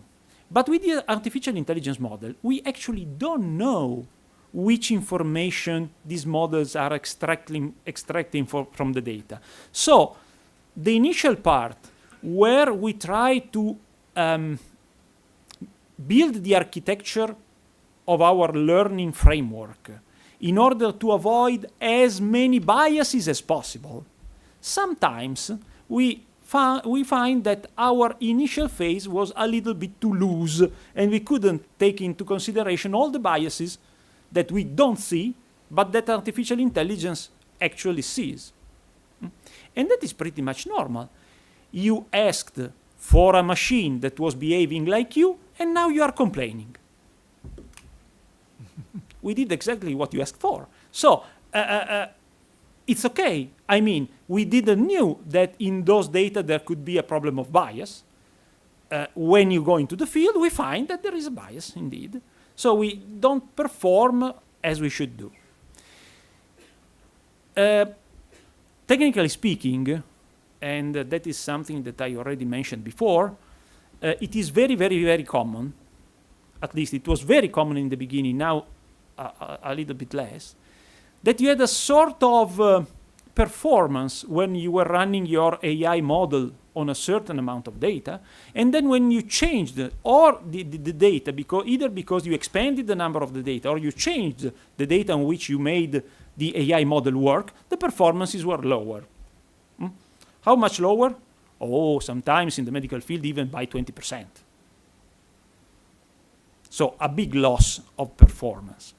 That is why, since I am an academic one, when you read a paper, a scientific paper, and you see the performances, usually you stop just the paragraph before the performances, because you know that performances are bullshit, mainly because sometimes they have been documented on a narrow amount of data, not on the real field. On the real field, you are going to lose something. So the capability of generalization of the AI models strictly connected to the amount of data, quality of the data, absence of biases, and so also, of course, quality of the model by nature, is very, very important. The last thing is that not all data are same. So coming back to my phone call with my clinician friend, telling me, hey, can we do AI because I have 20 years of ECG signals from my patients? Most of the times you see that that database of ECG signals is garbage. It is not correctly recorded. It is very noisy. Sometimes it is interrupted. It contained artifacts. It is not correctly representing the fact. Oh, you see, that one died. Yes, but you gave me a piece where the ECG is normal. Yes, but then he died. Okay, I mean, give me the part in which it was pathologic. So in our field, this is very, very, very, very common. And again, it is a big issue for the loss of performance of the models. If I could comment on because I agree with everything what was said, but I would like to underline those issues connected with bias. And you said that, but it's really important to underline or to highlight this, that the bias problem is, it's not that it is a bias in data and now you've got a biased output of the model. It is much more complicated. And as you said on this specific example, obviously that can be a case that the data is biased because it is just garbage. But on the other side, and that's the specific example you presented, the way you collect the data is can be biased in some way, and as a result the data is biased, and as a result the model output will be biased. And what I approached when I'm speaking with the clients, my clients, business companies that are trying to use the data they collected for AI purposes, is that it is not a common knowledge that it should not be about the data you've got and you want to do something with that. You should collect the data with the intention in mind that you will use it for AI purposes, and the collection processes will be different. The whole activities could be different. At the end, so the data can be a source of bias. Then the model, obviously, if it's wrongly constructed, it can produce bias when it comes to output. But there is one additional source of bias that is not always well or not very deeply discussed. It's the decision of the application of AI model in specific field can be a source of bias. Because I can think about the model that could be, I don't know, the blood pressure things. I am not a doctor, so I cannot say something, so I can say something that is not correct. But for example, if there is a difference between races when it comes to blood pressure, obviously medical application, AI-based application, need to reflect these differences between races. But I can think about the model in different fields when the differentiation between races could be just a discrimination towards a specific case. So the decision maker who is not an IT specialist, okay, he or she can be, but it's not a common thing. But he or she will take a decision about the application. This very specific person can be a source of bias, so we need to do everything what we can to prevent this situation. And the second thing, when it comes to this data quality as a general thing, obviously, everyone who wants to use AI needs to know that it's fed by data, and the data needs to be as good quality as possible. But at the end, like during the coffee session, I had a discussion about the growing need for just doctors, regular doctors, for the use of AI. And obviously, there are specific machine learning-based medical applications which are fed by medical data and developed to very specific purpose. And yeah, completely fine with that, use it as much as possible. But on the other hand, there is a big field of general purpose AI models that are used by doctors. It is not bad. You cannot say that it shouldn't be done. You can do so, but you have to keep in mind and understand what is the difference between putting patient data in ChatGPT and receiving an output, and to do something when you diagnose someone, for example. And there is a difference between, for example, having a solution that is based on large language models from OpenAI, but then it was trained to medical purposes on medical data, further trained. And I do not believe that there is a common knowledge among doctors or those people who just apply those solutions, that there are differences between those solutions, and it can result the way we oversee the results of AI applications and everything. Just to not going deeper into the fact that privacy and cybersecurity were mentioned, and you cannot imagine a simple scenario when you can put your patient data in ChatGPT and imagine that it is cyber secured and very compliant with privacy regulation in Europe. Not here, because that I will go deeper and say 1 hour about those issues. Thank you, Maria. Thank you very much. Paolo, may I just have 30 seconds? Yes, sure. Okay. 30 seconds. Maria, sorry, can I call you? Yes. Obviously. No, I don't know if it was a privilege for Paolo or General one. Thank you. No, okay. Now for you both. No, okay. And for Roberto as well. Okay, thank you, sorry. I agree as well 100% with what you said. What I wanted to mention is that one of the reasons why I am happy to be here is because our university as an institution feels the responsibility of being of support and help to the policymakers, just for the discussion that you said before. So because sometimes you have to take decisions and you actually are not really aware of what was going on behind the curtains. And that is our responsibility to educate on the actual framework of the technology. Then you are free to take any decision about policy making that you want. Still, it is very different talking about AI when you use AI to say this pressure is normal, this one is abnormal, and why, related to people, and using ChatGPT to say how can I treat my patient. It is totally different field. That is why in our vision as academics, the support to the policy making is probably one of the most important things that we have to do in next years. Io vorrei tirare adesso, grazie, thank you Maria and Filippo, vorrei tirare adesso in questa... I would now like to involve Roberto Compostella in this aspect of the discussion. Filippo Bagni spoke about this topic in the first panel, and Maria Dymitruk has just spoken about this too. I just wanted to say that obviously ChatGPT will interact with us in natural language and will be the most astounding for us, the most surprising for us. It's too multidisciplinary like that. No, ad esempio, per generale. For example, in 2021, Garner said that half of new medicines,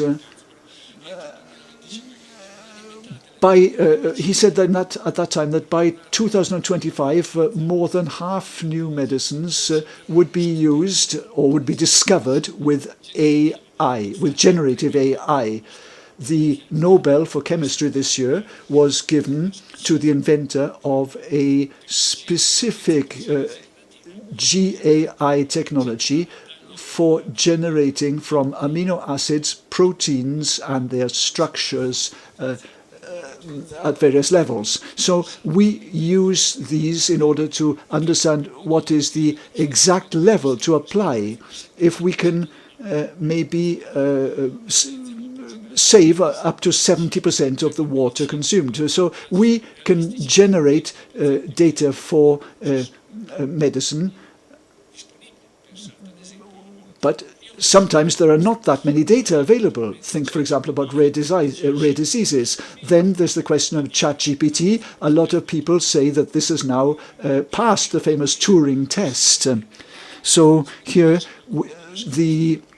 we don't know at this point if it's the machine answering or if there's somebody hidden behind the machine who's answering. And this is really striking because this is a language model which has been trained thoroughly for many applications. So I would like to now ask our lawyer to speak about this GAI model. Well, we could say a lot of things. Let's start from this consideration. With regard to this point of view, my concern regarding what you said before is that here, with regard to criminal law, the structures are starting to be a bit creaky. So we have to determine liability, and it's very difficult here. So with regard to civil law, it's a bit easier, but with regard to penal law, we have to think who will really have the liability in situations where we have such complicated structures. It will become very complicated. So with regard to GAI, I would like to come back to what our colleague was saying a moment ago, answering a question and saying that AI systems can be used in the work concerned. I would like to speak from a legal perspective, and I'd like now to come back to the question about concern about being obsolete and replaced. I think that to date we are a long way away from this happening. I would like to give an example here. I had a legal problem, and I tried to ask a dedicated AI tool, not ChatGPT. It was a sort of GGPT for law. There was a fantastic answer, and it seemed to be a correct answer with regard to case-based law, and with regard to this, it's very, very difficult to have good answers. So in order to have greater detail here, I asked the system if it could give me the text of the sentences concerned, and the system said, I have not got access to the data banks where these data are stored. So I said, well, if you've not got access to the tests, why are you telling me that this is so? And the system said to me, well, I made a mistake. So we're a long way off these machines actually taking over from people. So with regard to the profession, some people will tell me better, and I'll be happy to know this, but to date, my experience is this as a criminal lawyer. With regard to criminal law problems, I can't really go into specific detail here in the present setting, but this is a very, very interesting problem that Maria correctly raised when speaking about regulations, saying that we have to think about the question of manufacturers' liability. So the real concern here is that criminal law might not be ready, and my concern here is that the victim or the person, the party who will be targeted, will be the manufacturer. And I'm afraid that the people who will pay the price of innovation will be the producers if we apply a case-based law. Those who deal with criminal law know the history of illnesses linked to fine dust and so on. So we have to think about the regulations here. Precautionary regulations will change on a day-to-day basis. So if we want to have a retrospective application for an accident that occurred on the road a year ago, can you say that at that time, a year ago, a person should have known what we know today? This is my fear for the future.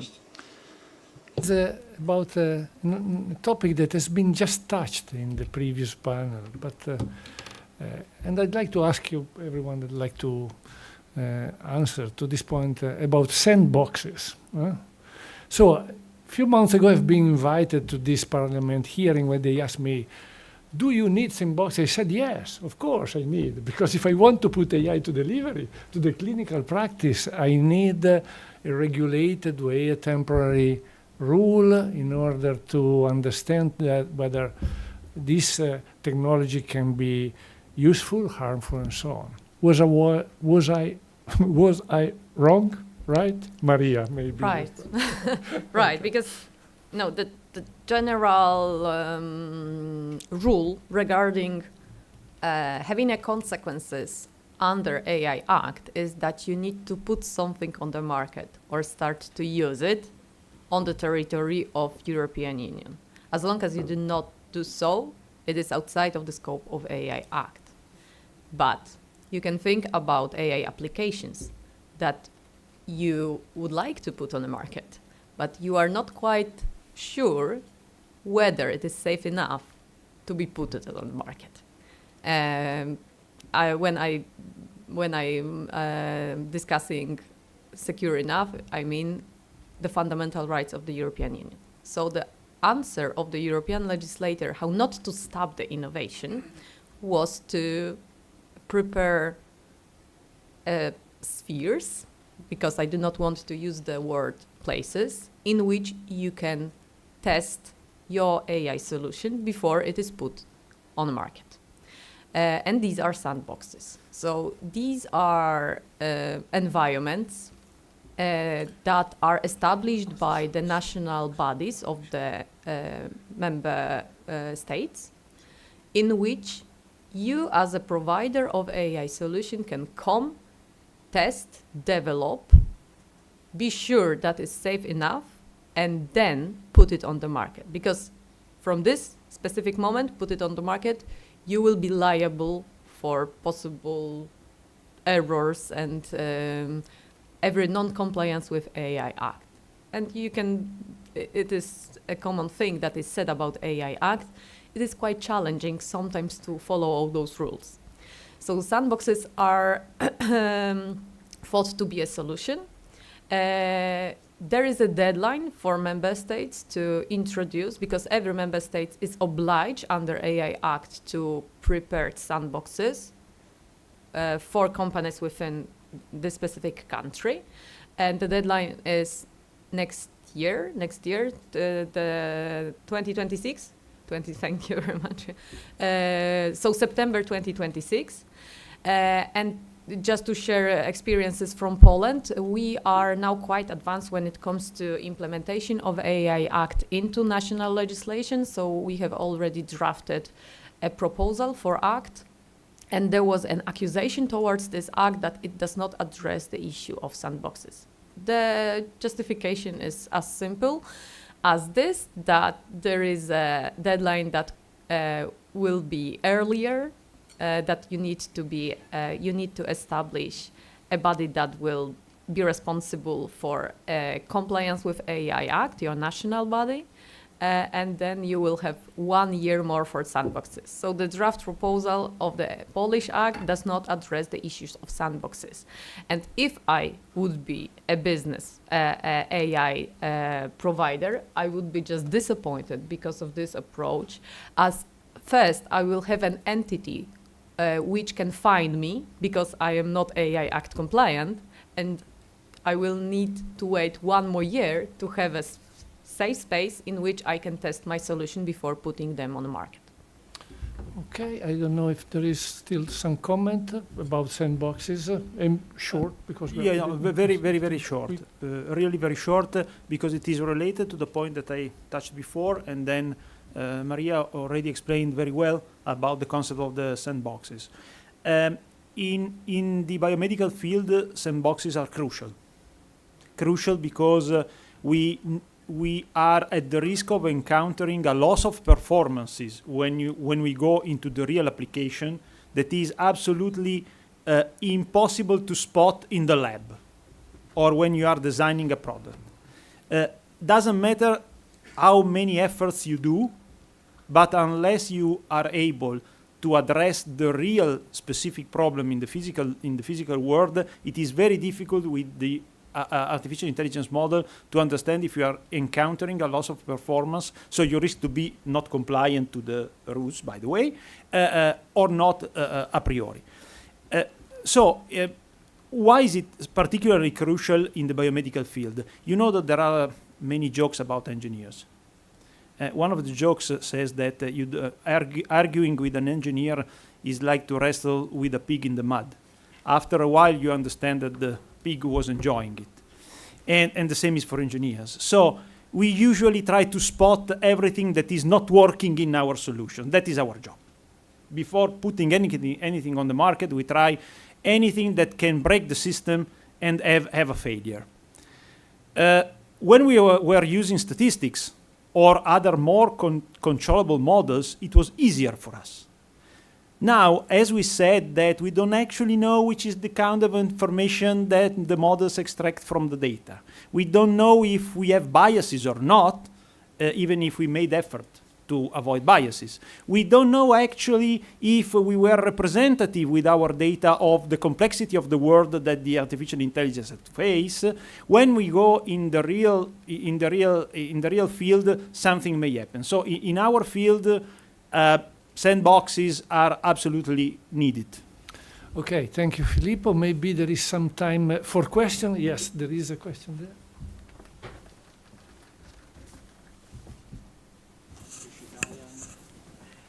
I'll stay on English. Sorry, I didn't want to jump in again, but just to say that actually my PhD thesis is on regulatory sandboxes on AI, and in Tuscany we are setting up a sandbox. We already have the law at the regional level for this. It's something like 1 month ago, 2 months ago.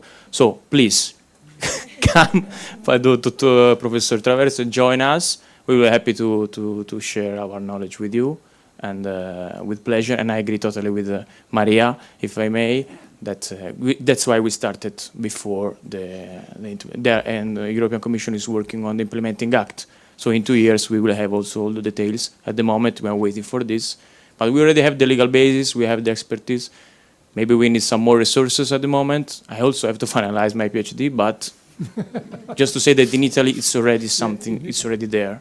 But so are we aligned with other member states? For instance, in Spain, no, they are already using. In Spain, Germany, they're using the Spanish pilot on AI is stuck, unfortunately, given to the government crisis.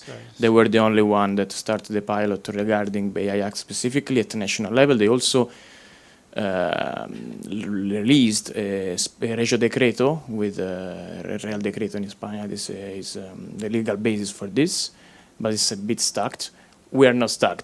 So, okay. Just to say, and also we are working with the Dutch, Finnish, the Spanish, and Bologna, because I cannot say at the moment, but let's say we won this European project on regulatory sandboxes, so we are developing in next year all this work on this. So just because regulatory sandbox is kind of my, Thank you very much, Filippo. We will come definitely to you. I don't know if there is. Yes, another question over there.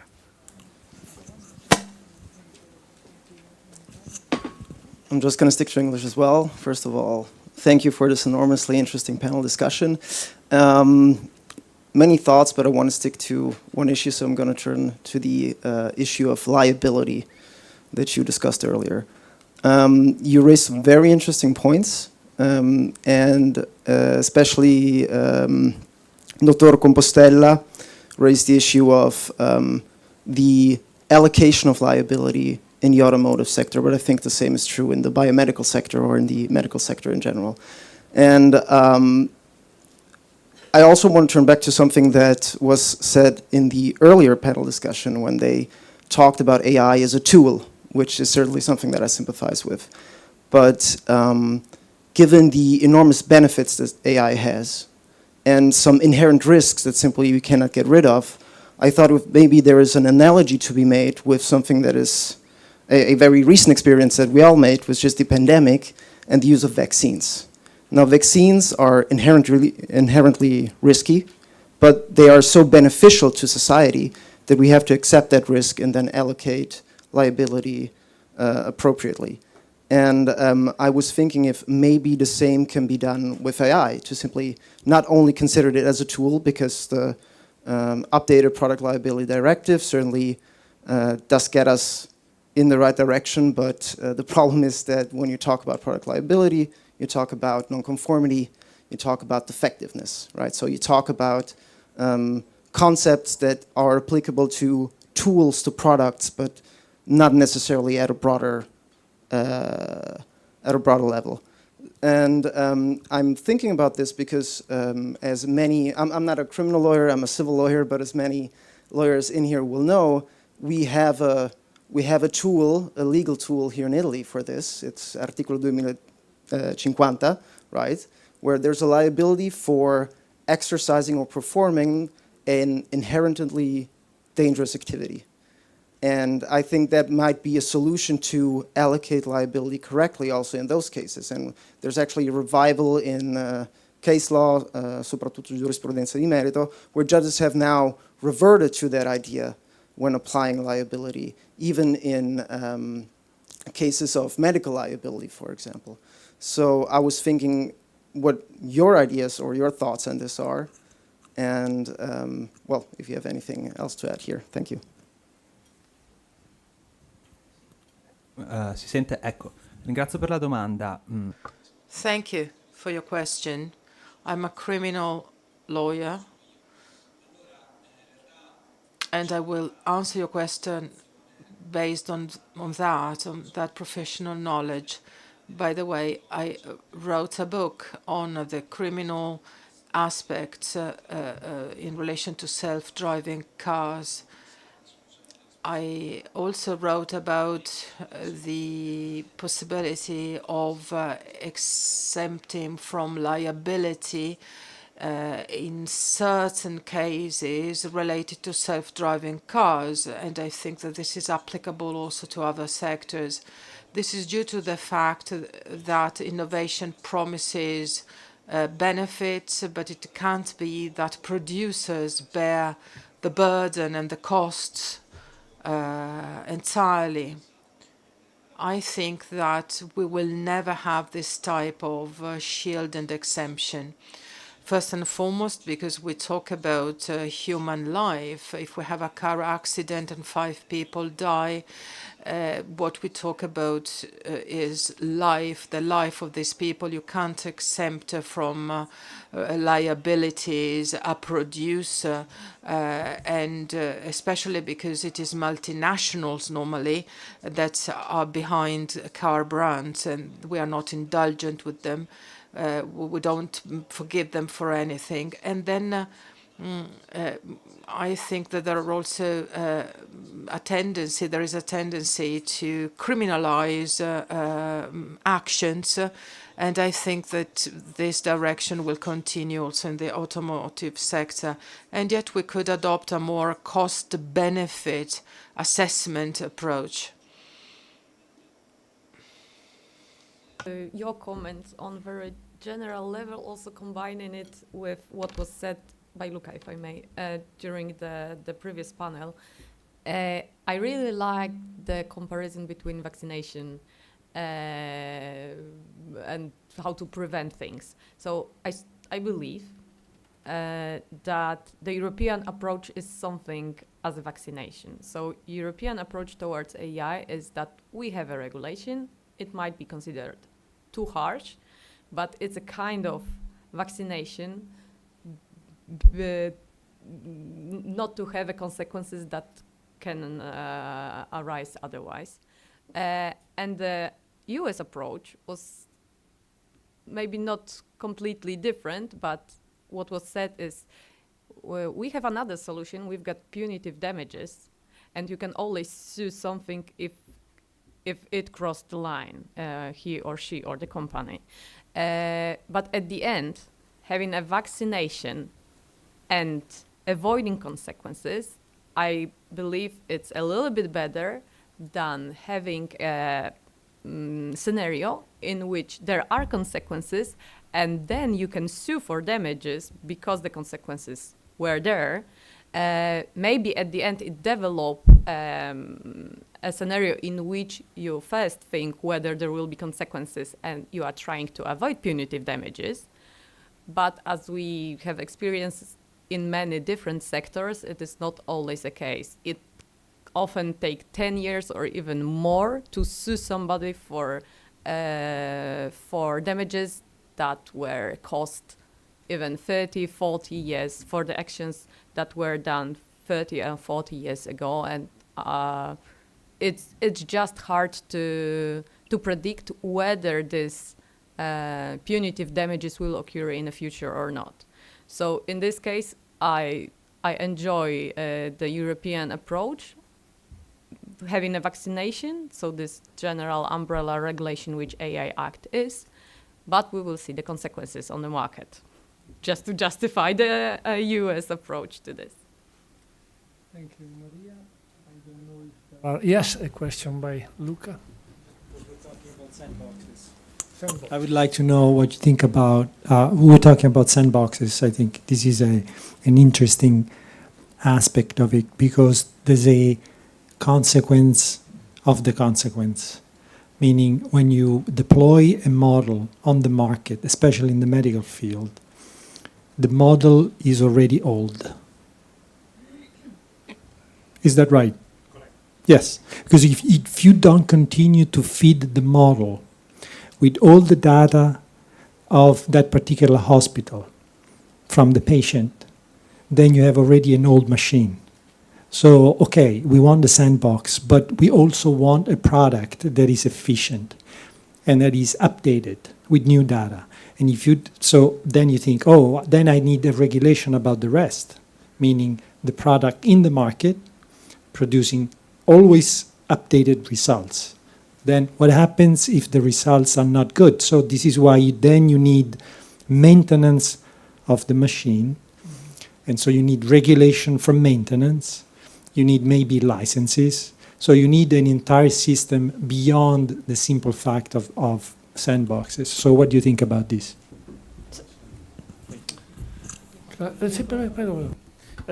Thank you very much. This is a very crucial point. Actually, let's start from the numbers.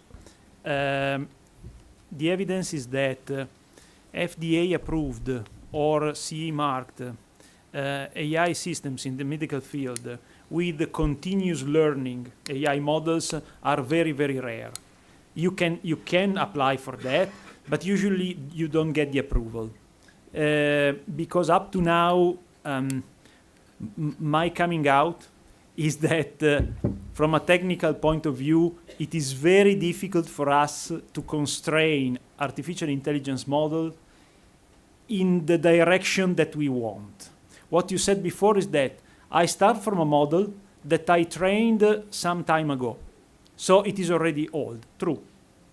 And also it has been trained on a partial amount of data because it cannot see the future, so it cannot see the new data coming, correct? So it would be very beneficial for that model and for the performance to get a continuous improvement of the output of the model itself, so it can be more and more performing. That is a sort of utopistic vision where we take the hypothesis that learning is always correct. Unfortunately, sometimes it is not. So, if you get into an hospital, just to make an example, if you have a good model, you apply it into an hospital and you let it free to evolve. And that hospital, for some reasons, is feeding the model with a biased amount of data, unbalanced amount of data. So I am very lucky. In my hospital, all the people that come to have an examination are perfectly healthy. So are all negative. Good, very good for me. I don't need your services because I am not sued for anything because they are healthy, so everything is going good. But the model is seeing a scenario in which everything is working in the same way. So it is not learning, it is unlearning what it was learning before. So that is why the few models that up to now are in a continuously learning paradigm, actually they are fake continuously learning models, meaning that at a specific amount of times, there is an update of the software made by humans or a renewal of the licensing, meaning that the engine sees the new data, updates itself, but works with the previous model. Then the new model is embedded in the system once it is deemed sufficiently good to go on the field. Thank you, Filippo. I believe this part of discussion was very interesting. If no other question, Ho fatto l'introduzione in inglese, faccio la conclusione in italiano. So I will now conclude, and I will do that in Italian, since I introduced proceedings in English. I started by asking my question to ChatGPT before asking you the same questions, and ChatGPT was not as good as you, so thank you very much for giving us this very beautiful debate. I have learned a lot. Thank you.